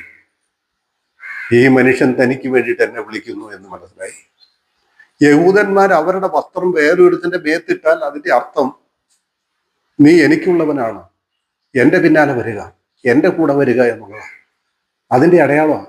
അതുകൊണ്ട് ഇവിടെ കർത്താവും പറയുന്നത്, നീ വളർന്നു വലിയവളായി സുന്ദരിയായി, നീ നഗ്നയായിരുന്നു, ഞാൻ നിന്റെ അരികത്തൂടെ കടന്നപ്പോൾ നിനക്ക് പ്രേമത്തിന്റെ സമയമായെന്ന് കണ്ടു. അന്നേരം ഞാൻ എൻ്റെ വസ്ത്രം നിന്റെ മേലെ ഇട്ടു നിന്നെ നഗ്നത മറച്ചു എന്ന് പറഞ്ഞാൽ, ദൈവം തനിക്ക് വേണ്ടി തൻ്റെ കാന്തയായി, തൻ്റെ മണവാട്ടിയായി, തൻ്റെ സ്വന്തമാക്കി യഹൂദനെ തനിക്ക് തീർത്തു എന്നാ പറഞ്ഞതിന്റെ അർത്ഥം. മനസ്സിലാവുന്നുണ്ടോ? നോക്കിയേ, എൻ്റെ വസ്ത്രം നിന്റെ മേൽ വിരിച്ചു, നിന്റെ നഗ്നത മറച്ചു. ഞാൻ നിന്നോട് സത്യവും നിയമവും ചെയ്തു, നീ എനിക്കുള്ളവളായി തീർന്നു എന്ന് യഹോവയായ കർത്താവിന്റെ അരുളപ്പാട്. ഞാൻ നിന്നോട് സത്യവും നിയമവും ചെയ്തു, നീ എൻ്റെതാണ്, നീ എൻ്റെ സ്വന്തമാണ്, നീ എൻ്റെ ഭാര്യയാണ്, നീ എൻ്റെ എന്താ പറയുന്നത്, എൻ്റെ കന്യകയാണ്, എനിക്ക് വേണ്ടിയിട്ടുള്ളവളാണ്. ഞാൻ നിന്നോട് സത്യവും നിയമവും ചെയ്തു, ഞാൻ നിന്നോട് സത്യവും നിയമവും ചെയ്തു, എന്താണ് സത്യവും നിയമവും ചെയ്തു, നീ എനിക്കുള്ളവളായി തീർന്നു എന്ന് യഹോവയായ കർത്താവിന്റെ അരുളപ്പാട്. അപ്പൊ ആരാ മണവാട്ടി? ജാതികളായിരിക്കുന്ന നമ്മൾ ഓരോരുത്തരുമാണോ? നമ്മളാണോ മണവാട്ടി? ദൈവം പണ്ട് പണ്ട് പണ്ട് തിരഞ്ഞെടുത്തതായിരിക്കുന്ന തൻ്റെ കന്യക, തൻ്റെ സുന്ദരിയായിരിക്കുന്ന ഭാര്യ, തനിക്ക് വേണ്ടിയിട്ട് വേർതിരിച്ച, തൻ്റെ ഭാര്യ ആകാൻ വേണ്ടിയിട്ട്, ഭാര്യ ആയില്ല, ഭാര്യ ആകാൻ വേണ്ടിയിട്ട് തനിക്ക് വേണ്ടി വിവാഹത്തിന് നിശ്ചയിച്ച മണവാട്ടി ആരാണ്? യഹൂദൻ. എന്നിട്ട് നോക്കിയേ, നീ എൻ്റെതായി തീർന്നു എന്ന് യഹോവയായ കർത്താവിന്റെ അരുളപ്പാട്. പിന്നെ ഞാൻ നിന്നെ വെള്ളത്തിൽ കുളിപ്പിച്ചു, രക്തം കഴുകിക്കളഞ്ഞു, എണ്ണ പൂശി, ഞാൻ നിന്നെ വിചിത്ര വസ്ത്രം ധരിപ്പിച്ചു, തകശു തോൽ കൊണ്ടുള്ള ചെരുപ്പിടിവിച്ചു, ശണപടം കൊണ്ട് ചുറ്റി പട്ട് പുതപ്പിച്ചു, ഞാൻ നിന്നെ ആഭരണം അണിയിച്ചു, നിന്റെ കൈക്ക് വളയും കഴുത്തിന് മാലയും ഇട്ടു, ഞാൻ നിന്റെ മൂക്കിന് മൂക്കുത്തിയും കാതിൽ കുണുക്കും ഇട്ടു, തലയിൽ ഭംഗിയുള്ള ഒരു കിരീടവും വെച്ചു. ഇങ്ങനെ നീ പൊന്നും വെള്ളിയും അണിഞ്ഞു, നിന്റെ ഉടുപ്പ് ചണപടവും പട്ടും വിചിത്ര വസ്ത്രവുമായിരുന്നു. നീ നേരിയ മാവും തേനും എണ്ണയും ഉപജീവിച്ചു, ഏറ്റവും സൗന്ദര്യമുള്ളവളായി തീർന്നു, നിനക്ക് രാജത്വവും സിദ്ധിച്ചു. ഞാൻ ഇനി താഴേക്ക് വായിക്കുന്നില്ല. എന്ന് പറഞ്ഞാൽ, ഞാൻ നിന്നെ കുളിപ്പിച്ചു, നിനക്ക് സകല ആഭരണങ്ങളും ഞാൻ അടിയിച്ചു തന്നു, ഞാൻ വാങ്ങി തന്നു, എല്ലാം നിനക്ക് തന്നു. അതായത് താൻ വിവാഹം കഴിക്കാൻ പോകുന്നതായിരിക്കുന്ന കന്യകയെ ഏത് വിധത്തിൽ മാനിക്കാമോ ആ വിധത്തിൽ മാനിച്ചു എന്ന്. നിങ്ങളിത് വായിച്ചിട്ട് ഇനിയും നിങ്ങൾ അവകാശപ്പെടുമോ ദൈവത്തിന്റെ മണവാട്ടി ഞങ്ങളാണ്? ഈ യഹസ്കേൽ പ്രവചനം എഴുതുന്ന കാലത്ത് ഈ ജാതികളുടെ രക്ഷാ പദ്ധതി എന്ന് പറയുന്നതായിരിക്കുന്ന ഒരു കാര്യം പോലുമില്ല. പൗലോസ് ജനിച്ചിട്ടില്ല, കൃപയുടെ സുവിശേഷം വന്നിട്ടില്ല, പൗലോസിന് ഇങ്ങനെ ഒരു വെളിപ്പാട് കിട്ടിയിട്ടില്ല. തിരുവെഴുത്ത് അതിൻ്റെ ശരിയായിരിക്കുന്ന രീതിയിൽ പഠിക്കാൻ നോക്കുക പ്രിയമുള്ളവരെ. ഈ ആ കന്യക യഹൂദ സ്ത്രീയാണ്, കർത്താവിന്റെ മണവാട്ടി. നമ്മുടെ യോഹന്നാൻ സ്നാപകൻ കർത്താവിനെ കണ്ടപ്പോൾ പറഞ്ഞതായിരിക്കുന്ന ഒരു കാര്യം, ഞാൻ ക്രിസ്തു അല്ല എന്ന് നിങ്ങളോട് പറഞ്ഞതിന് നിങ്ങൾ തന്നെ സാക്ഷികൾ. മണവാട്ടി ഉള്ളവൻ മണവാളനാകുന്നു. മണവാളന്റെ സ്നേഹിതനോ നിന്നിട്ട് മണവാളന്റെ സ്വരം കേട്ട് അത്യന്തം സന്തോഷിക്കുന്നു. മണവാളന്റെ സ്വരം കേട്ട് അത്യന്തം സന്തോഷിക്കുന്നു. യോഹന്നാന്റെ സുവിശേഷം 3-ാം അധ്യായത്തിലെ വാക്യം. മണവാട്ടി ഉള്ളവൻ മണവാളനാകുന്നു. ആര് മണവാട്ടി? നമ്മളോ? മത്തായി, മർക്കോസ്, ലൂക്കോസ്, യോഹന്നാൻ സുവിശേഷങ്ങളിലൊന്നും പറഞ്ഞിരിക്കുന്നത് നമ്മളോടല്ല. ഇതൊക്കെ യഹൂദ പ്രോഗ്രാമിൽ പെട്ടതാ. കർത്താവ് വന്നത് തൻ്റെ മണവാട്ടിയുമായിട്ട് വിവാഹ നിശ്ചയം ചെയ്യാനാ. അവന് മണവാട്ടിയുണ്ട്. ഞാൻ ആ മണവാളനല്ല, ഞാൻ ആ മണവാളന്റെ സ്നേഹിതൻ മാത്രം. യോഹന്നാൻ സ്നാപകൻ പറയുകയാണ്, മണവാട്ടി ഉള്ളവൻ മണവാളനാകുന്നു എന്ന് പറയുകയാണ്. എത്ര വ്യക്തമായിട്ട് നമുക്ക് മനസ്സിലാക്കാനായിട്ട് പറ്റും. ഞാനൊരു വേദഭാഗം കൂടെ വായിക്കട്ടെ. ഹോശേയ പ്രവചനത്തിൽ നിന്നൊരു വേദഭാഗം വായിക്കാം. ഹോശേയ പ്രവചനം 2-ാം അധ്യായം 19-20 ഹോശേയ പ്രവചനം 2-ാം അധ്യായം 19-20 എന്താ വായിക്കുന്നത്? യഹൂദനോട് പറയുകയാണ്, ഞാൻ നിന്നെ സദാകാലത്തേക്കും എനിക്ക് വിവാഹത്തിന് നിശ്ചയിക്കും. ആരോടെ പറയുന്നത്? ഹോശേയാവ് ആരോടെ പറയുന്നത്? നിങ്ങളോടാണോ? ജാതികളായ നമ്മോടാണോ? അല്ലല്ലോ. ഈ പ്രവാചകന്മാരൊക്കെ എഴുതിയത് ആർക്ക് വേണ്ടിയിട്ടാ? യഹൂദന്മാർക്ക് വേണ്ടല്ലേ. ഞാൻ നിന്നെ സദാകാലത്തേക്കും എനിക്ക് വിവാഹത്തിന് നിശ്ചയിക്കും. അതേ, നീതിയോടും ന്യായത്തോടും ദയയോടും കരുണയോടും കൂടെ നിന്നെ എനിക്ക് വിവാഹത്തിന് നിശ്ചയിക്കും. ഞാൻ വിശ്വസ്തയോടെ നിന്നെ എനിക്ക് വിവാഹത്തിന് നിശ്ചയിക്കും. നീ യഹോവയെ അറിയുകയും ചെയ്യും. നോക്കി എത്ര വ്യക്തമായിട്ട് പറയുന്നു. ഞാൻ സദാകാലത്തേക്കും നിന്നെ എനിക്ക്, യഹൂദനോട് പറയാ, നിന്നെ എനിക്ക് വിവാഹത്തിന് നിശ്ചയിക്കും. സദാകാലത്തേക്ക് എന്ന് പറഞ്ഞാൽ കുറച്ചു കാലത്തേക്കാണോ? എന്നേക്കും. പിന്നെ അവരെ മാറ്റി കളഞ്ഞിട്ട് ഇന്നത്തെ സഭയെ മണവാട്ടിയാക്കി തീർക്കണമെങ്കിൽ ഈ വാക്തത്വങ്ങളെല്ലാം കൊടുത്തായിരിക്കുന്ന ദൈവം പാഴ്വാക്ക് പറഞ്ഞതാണോ? ബുദ്ധിശൂന്യത പറഞ്ഞതാണോ? ഇവിടെ പറയാം, ഞാൻ നിന്നെ സദാകാലത്തേക്ക് എനിക്ക് വിവാഹത്തിന് നിശ്ചയിക്കും. അതേ, നീതിയോടും ന്യായത്തോടും ദയയോടും കരുണയോടും കൂടെ നിന്നെ എനിക്ക് വിവാഹത്തിന് നിശ്ചയിക്കും. ഞാൻ വിശ്വസ്തയോടെ നിന്നെ എനിക്ക് വിവാഹത്തിന് നിശ്ചയിക്കും. നീ യഹോവയെ അറിയുകയും ചെയ്യും. എൻ്റെ പ്രിയമുള്ളവരെ, ഈ ഹോശേയ പ്രവചനം പറയുമ്പോൾ ഒരു കാര്യം നിങ്ങളോട് പറയണം. ഇല്ലെങ്കിൽ നിങ്ങൾക്കത് അത്ര കണ്ടങ്ങ് ഗ്രഹിക്കാനായിട്ട് പറ്റുകയില്ല. ഹോശേയ പ്രവാചകനോട് കർത്താവ് പറഞ്ഞു, ഹോശേയാവേ, നീ പരസംഗം ചെയ്യുന്നതായിരിക്കുന്ന ഒരു സ്ത്രീയെ, അതായത് വ്യഭിചാരിണിയായിരിക്കുന്ന സ്ത്രീ, ഒരു വേശ്യ സ്ത്രീയെ, മക്കളുള്ളതായിരിക്കുന്ന ഒരു വേശ്യ സ്ത്രീയെ നീ വിവാഹം കഴിക്കാൻ പറഞ്ഞു. 1-ാം അധ്യായം തൊട്ട് 3-ാം അധ്യായം വരെ നിങ്ങൾ വായിച്ചാൽ മതി. ഹോശേയ പ്രവചനം 1-ാം അധ്യായം തൊട്ട് 3-ാം അധ്യായം വരെ നിങ്ങൾ വായിച്ചാൽ നിങ്ങൾക്ക് മനസ്സിലാവും. പരസംഗം ചെയ്തതായിരിക്കുന്ന ഒരു സ്ത്രീയെ നീ വിവാഹം കഴിക്കാൻ പറഞ്ഞു. അതും അവക്ക് പരസംഗത്തിൽ ജനിച്ച മക്കളും ഉണ്ടാകും. ഈ ചെറുപ്പക്കാരനായ ഹോശേയ ദൈവം പറഞ്ഞാൽ ചെയ്യാതിരിക്കാൻ പറ്റുമോ? പ്രവാചകന്മാർ അങ്ങനെ അനുസരിച്ചേ പറ്റുള്ളൂ. ഈ ചെറുപ്പക്കാരനായിരിക്കുന്ന ഹോശേയ്ക്ക് നല്ലൊരു സുന്ദരിയായ ഒരു പെണ്ണിനെ കിട്ടാകണ്ടൊന്നുമല്ല, ചെറുപ്പക്കാരിയായ പെണ്ണിനെ കിട്ടാകണ്ടൊന്നുമല്ല. ദൈവം പറഞ്ഞു ചെയ്തേ പറ്റൂ. പരസംഗം ചെയ്ത് 2 പിള്ളേരും ഉള്ളതായിരിക്കുന്ന രണ്ട് മക്കളും ഉള്ളതായിരിക്കുന്ന ഒരു സ്ത്രീയെ പോയി വിവാഹം കഴിച്ചു. അത് കഴിഞ്ഞിട്ട് അവളിൽ നിന്ന് ഹോശേയ്ക്ക് 3 മക്കളുണ്ടായി. ഞാൻ അവരുടെ പേരുകളൊന്നും ഇപ്പോൾ വായിക്കുന്നില്ല. അവളിൽ നിന്ന് ഹോശേയ്ക്ക് 3 മക്കളുണ്ടായി. മക്കളുണ്ടായി കഴിഞ്ഞിട്ട് ഇവൾ അടങ്ങി ഉറങ്ങിയുന്നില്ല. ഇവളുടെ സ്വഭാവം ഇതല്ലേ. ഇവള് കിടക്കുന്നു വേറൊരു പുരുഷന്റെ കൂടെ. ഇവനെയും മക്കളെ ഇട്ടിട്ട്, ഹോശേയെയും മക്കളെ ഇട്ടിട്ട് പിന്നെയും വേറൊരുത്തിന്റെ കൂടെ കാമുവാൻ്റെ കൂടെ പോയി. എന്തോ ഒരു കഷ്ടമാണെന്ന് ഓർക്കണം. ഹോശേയെ ഉപേക്ഷിച്ച് മക്കളെ ഉപേക്ഷിച്ച് പോയി. അപ്പം ദൈവം അവരോട് ചോദിക്കുകയാണ്. ദൈവം അവരോട് പറയുന്നത്, ഇത് ഇസ്രായേലാന്ന് പറഞ്ഞു. ഈ ഹോശേയ വിവാഹം കഴിച്ച സ്ത്രീ ഇസ്രായേലിന്റെ സാദൃശ്യമാണെന്ന് പറഞ്ഞു. സാദൃശ്യം. ഈ ഇസ്രായേലിനെ ഞാൻ എത്ര എൻ്റെ സ്വന്തമാക്കിയിട്ടും, എത്ര തന്നെ അവൾക്ക് വേണ്ടിയിട്ട് ഞാൻ എന്നെ തന്നെ സമർപ്പിച്ചിട്ടും അവൾ എന്നെ അനുസരിക്കുന്നില്ല. അവൾ അന്യ ദേവന്മാരുടെ മുമ്പാകെ പോകുന്നു. അവളുടെ മക്കളെ അവൾ മറ്റ് ദേവന്മാർക്ക് അഗ്നിപ്രവേശം ചെയ്യിക്കുന്നു. അവൾ ആകാശ രാജ്ഞിക്ക് അപ്പം ചൂടുന്നു. ഒരുപാട് ദേവന്മാരുണ്ട്, ഒരുപാട് ദേവികളുണ്ട് അന്നത്തെ ചുറ്റുമുള്ള ദേശക്കാർക്ക്. ആ ദേവന്മാരും ദേവികളുമാണ് ഇസ്രായേലിന്റെ ദൈവം. ഇസ്രായേലി സത്യദൈവത്തെ തിരസ്കരിച്ച് കളഞ്ഞു. ഇതിന്റെ തെളിവാന്ന് പറഞ്ഞു. നീ പരസംഗം ചെയ്യുന്ന എന്ന് പറഞ്ഞാൽ പരസംഗം ചെയ്യുന്ന ഇസ്രായേലിന്റെ സമമാണ് ഈ ഹോശേയ വിവാഹം കഴിച്ചായിരിക്കുന്ന സ്ത്രീ. അവളെ പിടിച്ചുകൊണ്ടുവന്നു. ദൈവം അവളെ വീണ്ടും സ്നേഹിച്ച് ചേർത്ത് വെച്ചിട്ടും ഇവൾ സമയം കിട്ടിയപ്പോൾ, തക്കം കിട്ടിയപ്പോൾ പിന്നെയും ചാടിപ്പോയി വേറൊരു പുരുഷന്റെ കൂടെ. നോക്കിയേ, അവിടെ തിരിച്ചു കൊണ്ടതിനെ കുറിച്ച് പറയുന്നുണ്ട്.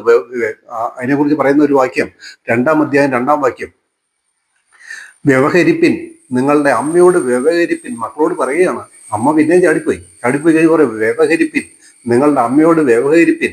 അവൾ എൻ്റെ ഭാര്യയല്ല, ഞാൻ അവളുടെ ഭർത്താവുമല്ല. അവൾ പരസംഗം മുഖത്ത് നിന്നും വ്യഭിചാരം മുലകളുടെ നടുവിൽ നിന്നും നീക്കിക്കളയട്ടെ. അല്ലെങ്കിൽ ഞാൻ അവളെ വസ്ത്രമഴിച്ച് നഗ്നയാക്കി ജനിച്ച ദിവസത്തിലെ പോലെ നിർത്തുകയും അവളെ മരുഭൂമിയും വരണ്ട നിലവും പോലെ ആക്കി ദാഹം കൊണ്ട് മരിപ്പിക്കുകയും ചെയ്യും. ഞാൻ അവളുടെ മക്കളോട് കരുണ കാണിക്കുകയില്ല. അവർ പരസംഗത്തിൽ ജനിച്ച മക്കളല്ലോ. അവരുടെ അമ്മ പരസംഗം ചെയ്തു. അവരെ പ്രസവിച്ചവൾക്ക് ലജ്ജ പ്രവർത്തിച്ചു എന്ന് പറഞ്ഞാൽ ഈ ഇസ്രായേലിന്റെ ഒരു സാദൃശ്യമാണ് ഹോശേയ വിവാഹം കഴിച്ചതായിരിക്കുന്ന സ്ത്രീ. സത്യദൈവത്തെ ഇത്രയെല്ലാം അനുഗ്രഹങ്ങളും അത്ഭുതങ്ങളും എല്ലാം അനുഭവിച്ചതായിരിക്കുന്ന ഈ ജനത സത്യദൈവത്തെ വിട്ട് വേറെ വഴിക്ക് പോയി, വേറെ ദേവന്മാരുടെ കൂടെ പോയി, ദേവിമാരുടെ കൂടെ പോയി.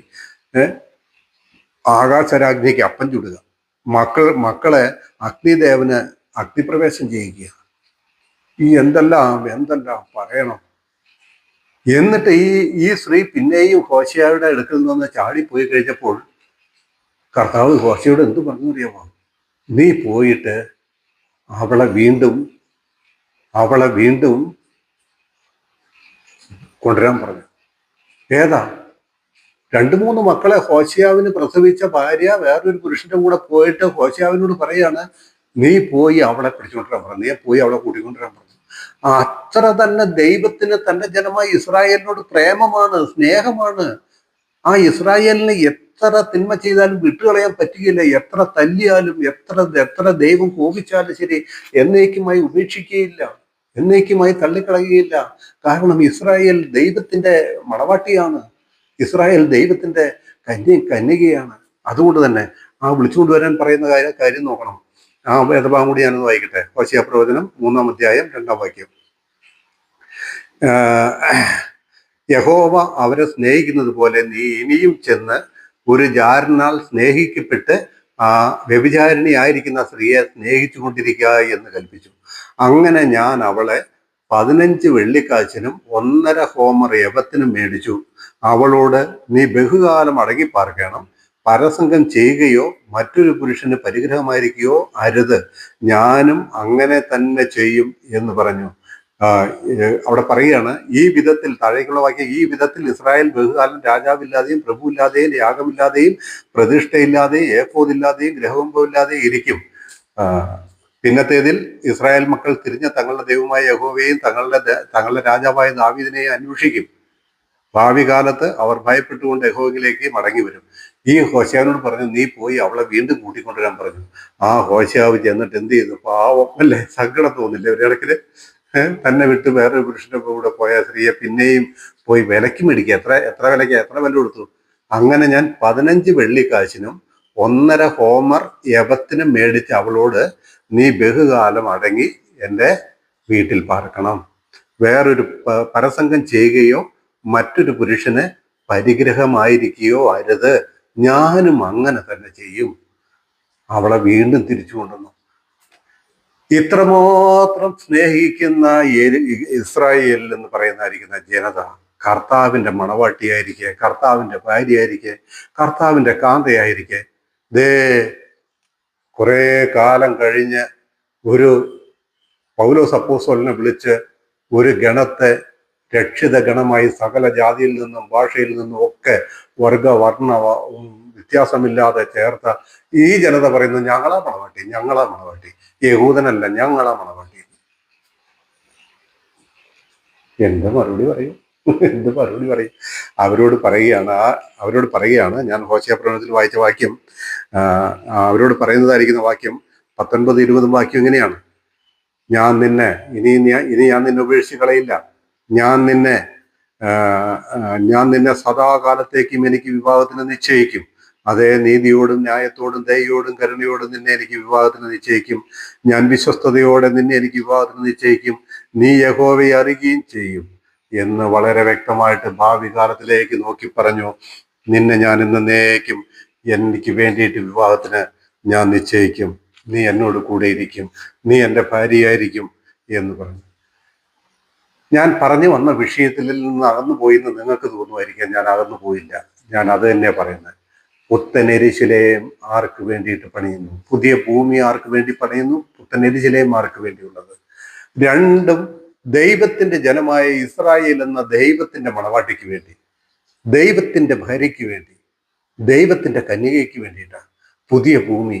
ആ പുതിയ ഭൂമിയിലേക്ക് വിവാഹ പുരുഷനായിരിക്കുന്ന, കാന്തനായിരിക്കുന്ന ക്രിസ്തു പണിയുന്നതായിരിക്കുന്ന ആ പുതിയ പട്ടണമാണ് ഈ ഭൂമിയിലേക്ക് ഇറങ്ങി വരുന്നത്.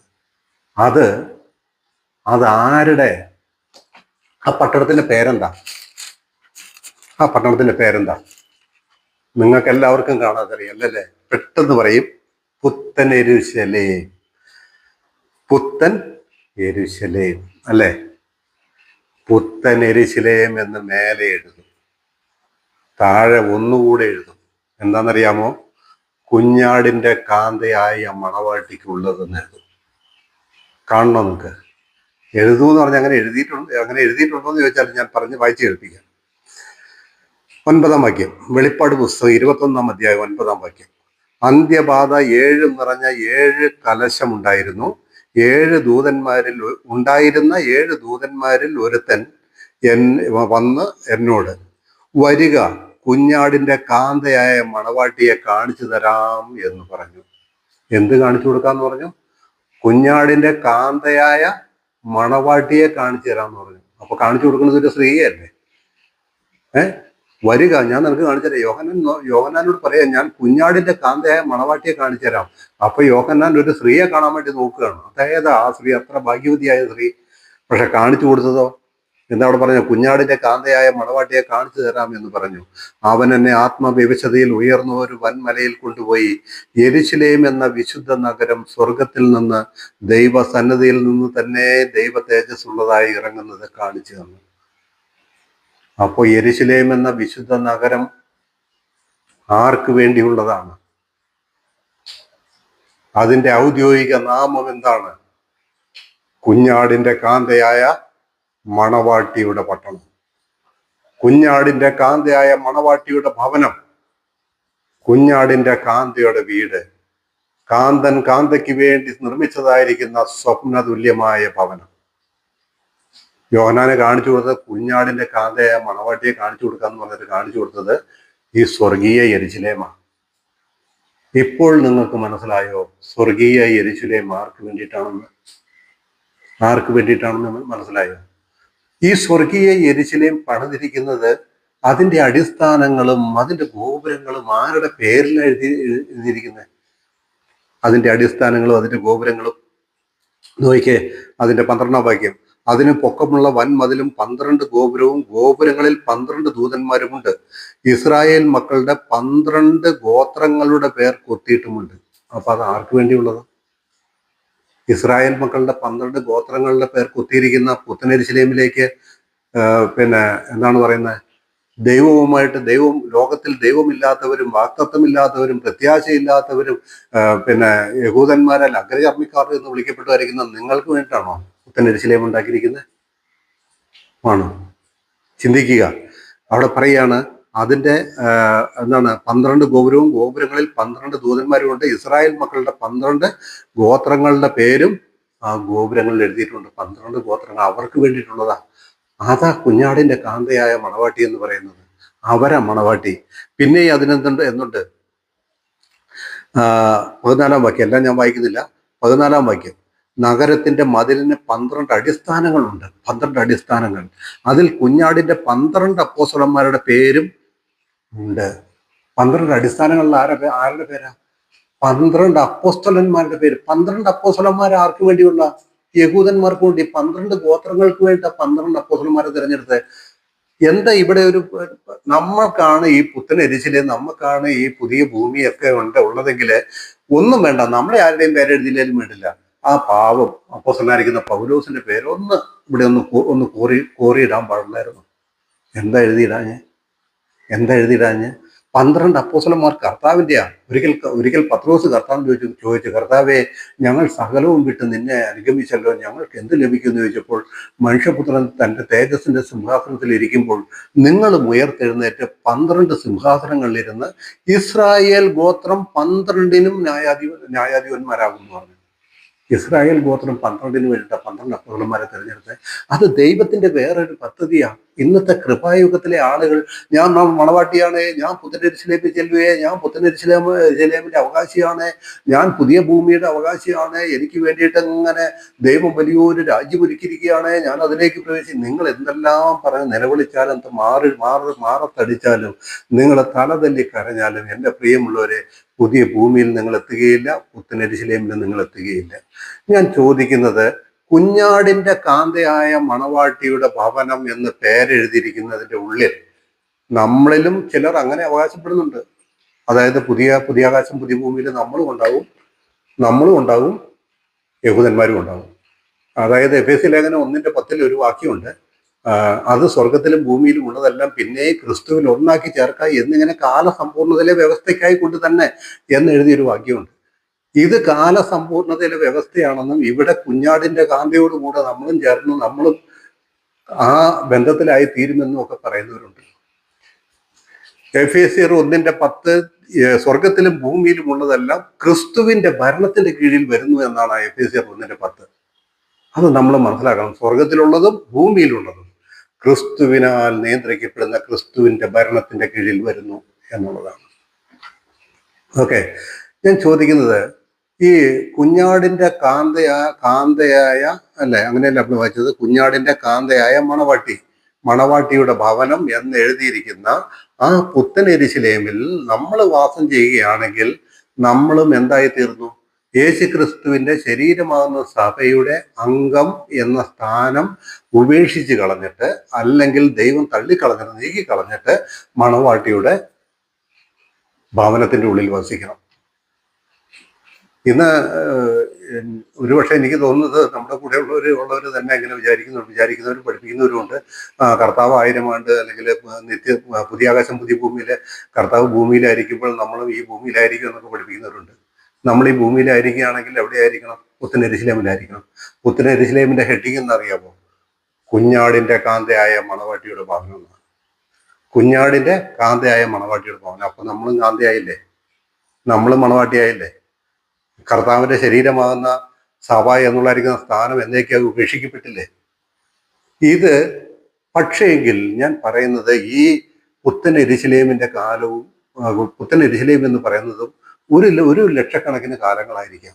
ദൈവത്തിന്റെ നിത്യതയുമായി വെച്ച് നോക്കുമ്പോൾ നമുക്കത് അറിഞ്ഞുകൂടാ അത് കാലമാണോ നിത്യതയാണോ. എന്നാലും ഞാൻ വിശ്വസിക്കുന്നത് കാലമായാണെങ്കിലും വേണ്ടില്ല, നിത്യതയാണെങ്കിലും വേണ്ടില്ല. ഒരു കാര്യം സത്യം, യഹൂദിന്റെ സ്വർഗമാണ്. യഹൂദൻ നിത്യകാലം ആ സ്വർഗത്തിലാണ്. ഭൂമിയുടെ മനോഹരമായിരിക്കുന്ന അവസ്ഥ എന്ന് പറഞ്ഞാൽ സ്വർഗതുല്യമാണ്. അത് യഹൂദിന് വേണ്ടിയാണ് പുതിയ ഭൂമി ഉണ്ടാക്കിയത്, പുതിയ ആകാശം ഉണ്ടാക്കിയത്. ഞാൻ പറഞ്ഞ് 1 മണിക്കൂറിൽ മേലെയായി. ഞാൻ പറയട്ടെ, ഒന്നും കൂടെ ഞാൻ ആവർത്തിച്ച് പറയട്ടെ. ഈ പുതിയ ഭൂമി സൃഷ്ടിക്കുന്നത് യഹൂദിന് വേണ്ടി, പുത്തൻ യെരൂശലേം എന്ന കുഞ്ഞാടിന്റെ കാന്തയായ മണവാട്ടിയുടെ ഭവനം സൃഷ്ടിക്കുന്നത് അവർക്ക് വേണ്ടിയിട്ട്. ഇതിലൊന്നിലും ഒരിക്കലും ഒരു കാലത്തും ഒരു നിത്യതയിലും നമുക്ക് അവകാശമോ പങ്കാളിത്തമോ ഇല്ല. അതുകൊണ്ട് നമ്മളെല്ലാവരും നിസ്സാരന്മാരും, നമ്മളെല്ലാവരും തഴയപ്പെട്ടവരും, നമുക്ക് അവകാശമായി ഇത്ര ശ്രേഷ്ഠമായിരിക്കുന്ന ഒരു സ്ഥലത്ത് അവകാശമില്ല എങ്കിൽ നമ്മൾ ഒന്നുമല്ലാത്തവരുമാണെന്ന് നിങ്ങൾ ചിന്തിച്ചോ? എൻ്റെ പൊന്നെ, എൻ്റെ പിതാവിൻ്റെ ഭവനത്തിൽ അനേകം വാസസ്ഥലങ്ങളുണ്ട്, എന്നാൽ ഞാൻ നിങ്ങൾക്ക് വേണ്ടി ഭവനം ഒരുക്കാൻ പോകുന്നു. പുത്തൻ യെരൂശലേമിന്റെയും പുതിയ ഭൂമിയുടെയും വിവരണം എഴുതി തന്നതുകൊണ്ടാണ് നാം അതിന്റെ മഹത്വം മനസ്സിലാക്കിയത്. സ്വർഗത്തിൽ നമ്മൾ ചെല്ലുന്ന സ്വർഗത്തിന്റെ മഹത്വം എവിടെയും വർണ്ണിച്ചിട്ടില്ല. അതിനെക്കുറിച്ച് ബൈബിളിൽ പറഞ്ഞത് കണ്ണ് കണ്ടിട്ടില്ല, ചെവി കേട്ടിട്ടില്ല, ഒരുത്തിൻ്റെയും ഹൃദയത്തിൽ തോന്നിയിട്ടുമില്ല എന്നാണ്. അപ്പോൾ നമ്മൾ ചെല്ലുന്ന സ്വർഗം എന്തായിരിക്കും? പുത്തൻ യെരൂശലേമിനെ പോലെയും പുതിയ ഭൂമിയെ പോലെയും അതിനേക്കാൾ 10 മടങ്ങ് മനോഹാരിതയുള്ളതായിരിക്കുന്ന സൗന്ദര്യ സമ്പൂർണമായിരിക്കുന്ന സ്വർഗത്തിലേക്ക് പോകണോ? കേവലം ബൈബിളിൽ ഒന്ന് ആ ചിത്രം വ്യക്തമായി വിവരിച്ചു തന്നു എന്നുള്ളത് കൊണ്ട്, അതിനെക്കുറിച്ച് ഏകദേശം ഒരു ധാരണയും ഐഡിയയും നമുക്ക് കിട്ടി എന്നുള്ളത് കൊണ്ട് ഈ പുതിയ ഭൂമിയിലേക്ക് പോകണം. നമുക്ക് പറഞ്ഞറിയിക്കാൻ പറ്റാത്ത മനോഹാരിതയിലേക്ക് സ്വർഗത്തിലേക്ക് പോകണോ? ചെറിയൊരു വിവരണം തന്നിരിക്കുന്ന പുതിയ ഭൂമിയിലേക്ക് പോകണം. പുത്തൻ യെരൂശലേം മനോഹരമായ പറഞ്ഞിരിക്കുന്ന രത്നങ്ങളും വൈഡൂര്യങ്ങളും ഇല്ലേ, 12 വിധ കല്ലുകളാലൊക്കെ നിർമ്മിച്ചിരിക്കുന്ന സത്യം. അത് കേട്ടു, വായിച്ചു, അറിഞ്ഞു, നമ്മുടെ ബുദ്ധിക്ക് ഗ്രഹിക്കാൻ കഴിഞ്ഞു. അതുകൊണ്ട് അതിലേക്ക് പോയേ പറ്റൂ. എനിക്ക് അതിലേക്ക് പോകണം. എന്നാൽ അതിനേക്കാളും സകല രത്നങ്ങളും നിറഞ്ഞു നിൽക്കുന്ന മനോഹരമായ തേജസ്സിന്റെ നാട്ടിലേക്ക്, സ്വർഗത്തിലേക്ക് പോകണം. നമുക്ക് വേണ്ടി ദൈവം ഒരുക്കിയിരിക്കുന്ന ഭാഗ്യം യഹൂദന് കിട്ടുകയില്ല. ഒന്നുകൂടെ ഞാൻ പറയട്ടെ, നമുക്ക് വേണ്ടി ദൈവം ഒരുക്കിയിരിക്കുന്ന ഭാഗ്യം യഹൂദന് കിട്ടുകയില്ല. നാം കർത്താവായ യേശു ക്രിസ്തുവിന്റെ ശരീരമാകുന്ന സഭയാണ്. സകല അധികാരവും സകല മഹത്വവും ക്രിസ്തുവിനുള്ളത് മുഴുവൻ നമുക്കാണ്. ക്രിസ്തു അണിഞ്ഞിരിക്കുന്ന അവകാശങ്ങൾ, ക്രിസ്തു പ്രാപിച്ചിരിക്കുന്ന അവകാശങ്ങൾ, ക്രിസ്തു ധരിച്ചിരിക്കുന്ന തേജസ്, അതുപോലെ തന്നെ ക്രിസ്തുവിന്റെ സകല, കർത്താവിന്റെ കാൽ കീഴിലാണ് സകലവുമെങ്കിൽ ഈ യഹൂദനും കർത്താവിന്റെ കാൽ കീഴിലാണെങ്കിൽ അത് അന്ന് നമ്മുടെയും കാൽ കീഴിലാണ് ഈ യഹൂദനും ഈ പറയുന്നതായിരിക്കുന്ന എല്ലാ ക്രമീകരണങ്ങളും. പുത്തനെരിശിലേമും പുതിയ ഭൂമി എല്ലാം നമ്മുടെ ഭരണത്തിന്റെ കീഴിലാണ്. അപ്പൊ നിങ്ങൾക്ക് അത് വേണമോ? അല്ല, കേവലം ബൈബിളിൽ വിവരിച്ചിരിക്കുന്നു എന്നുള്ളത് കൊണ്ട് ഈ പറയുന്ന പുതിയ ആകാശം പുതിയ ഭൂമി വേണം. ഇപ്പോൾ നിങ്ങൾക്ക് മനസ്സിലായല്ലേ പുത്തനെരിശിലേമും പുതിയ ഭൂമിയും പുത്തനെരിശിലേമും ആർക്ക് വേണ്ടി സൃഷ്ടിച്ചു എന്ന്? കുഞ്ഞാടിന്റെ കാന്തയായ മണവാളിക്ക് വേണ്ടി. കുഞ്ഞാടിന്റെ കാന്ത ആരാണെന്ന് ഞാൻ 2 വേദഭാഗങ്ങളിൽ നിന്ന് വളരെ വിശദമായി നിങ്ങൾക്ക് പറഞ്ഞു തന്നില്ലേ. ഇനിയും വേറെ പറയാനുണ്ട് ധാരാളം. അപ്പോൾ തന്നെ ഒരു കാര്യം കൂടി ഞാൻ പറയട്ടെ. പുതിയ ഭൂമി മാത്രമല്ലല്ലോ സൃഷ്ടിക്കുന്നത്, പുതിയ ആകാശവും സൃഷ്ടിക്കുന്നില്ലേ? പുതിയ ഹെവൻ, സ്വർഗം, പുതിയ ആകാശം. അതെന്തിനാ ആകാശത്തെ പുതുക്കുന്നത്? അത് നമ്മുടെ അവകാശമാണ്. അത് നമുക്ക് പുതുക്കി തരിക. പുതിയ ആകാശവും പുതിയ ഭൂമിയും ദൈവത്തിന്റെ 2 പദ്ധതികളാണ്. നാം സ്വർഗ മണ്ഡലങ്ങൾക്കുള്ളവരാണ്. അതും പുതുക്കുക, ഭൂമിയും പുതുക്കുക. ഭൂമി പുതുക്കി യഹൂദന് കൊടുക്കുക, സ്വർഗം പുതുക്കി നമുക്ക് തരിക. പുതിയ ആകാശവും പുതിയ ഭൂമി എന്ന് പറഞ്ഞാൽ അതാ ഇതിന്റെ അർത്ഥം. ഈ വചനങ്ങൾ ശ്രദ്ധയോടെ കേൾക്കാൻ നിങ്ങളെ കർത്താവ് സഹായിക്കട്ടെ. നിങ്ങൾക്ക് ഈ കാര്യത്തിൽ ബോധ്യം വന്നിരിക്കുന്നു എന്ന് ഞാൻ വിശ്വസിക്കുന്നു. എൻ്റെ കർത്താവും രക്ഷകനുമായ യേശു ക്രിസ്തുവിന്റെ നാമം ഇന്നും എപ്പോഴും മഹത്വപ്പെടുമാറാകട്ടെ. ഈ വചനങ്ങളെ കേൾക്കുന്ന എല്ലാവരുടെ മേലും ഈ സത്യം വിശ്വസിപ്പാൻ തക്കവണ്ണം പരിശുദ്ധാത്മാവിന്റെ ശക്തി അളവന്യെ വ്യാപരിക്കുമാറാകട്ടെ. ആമേൻ, ആമേൻ.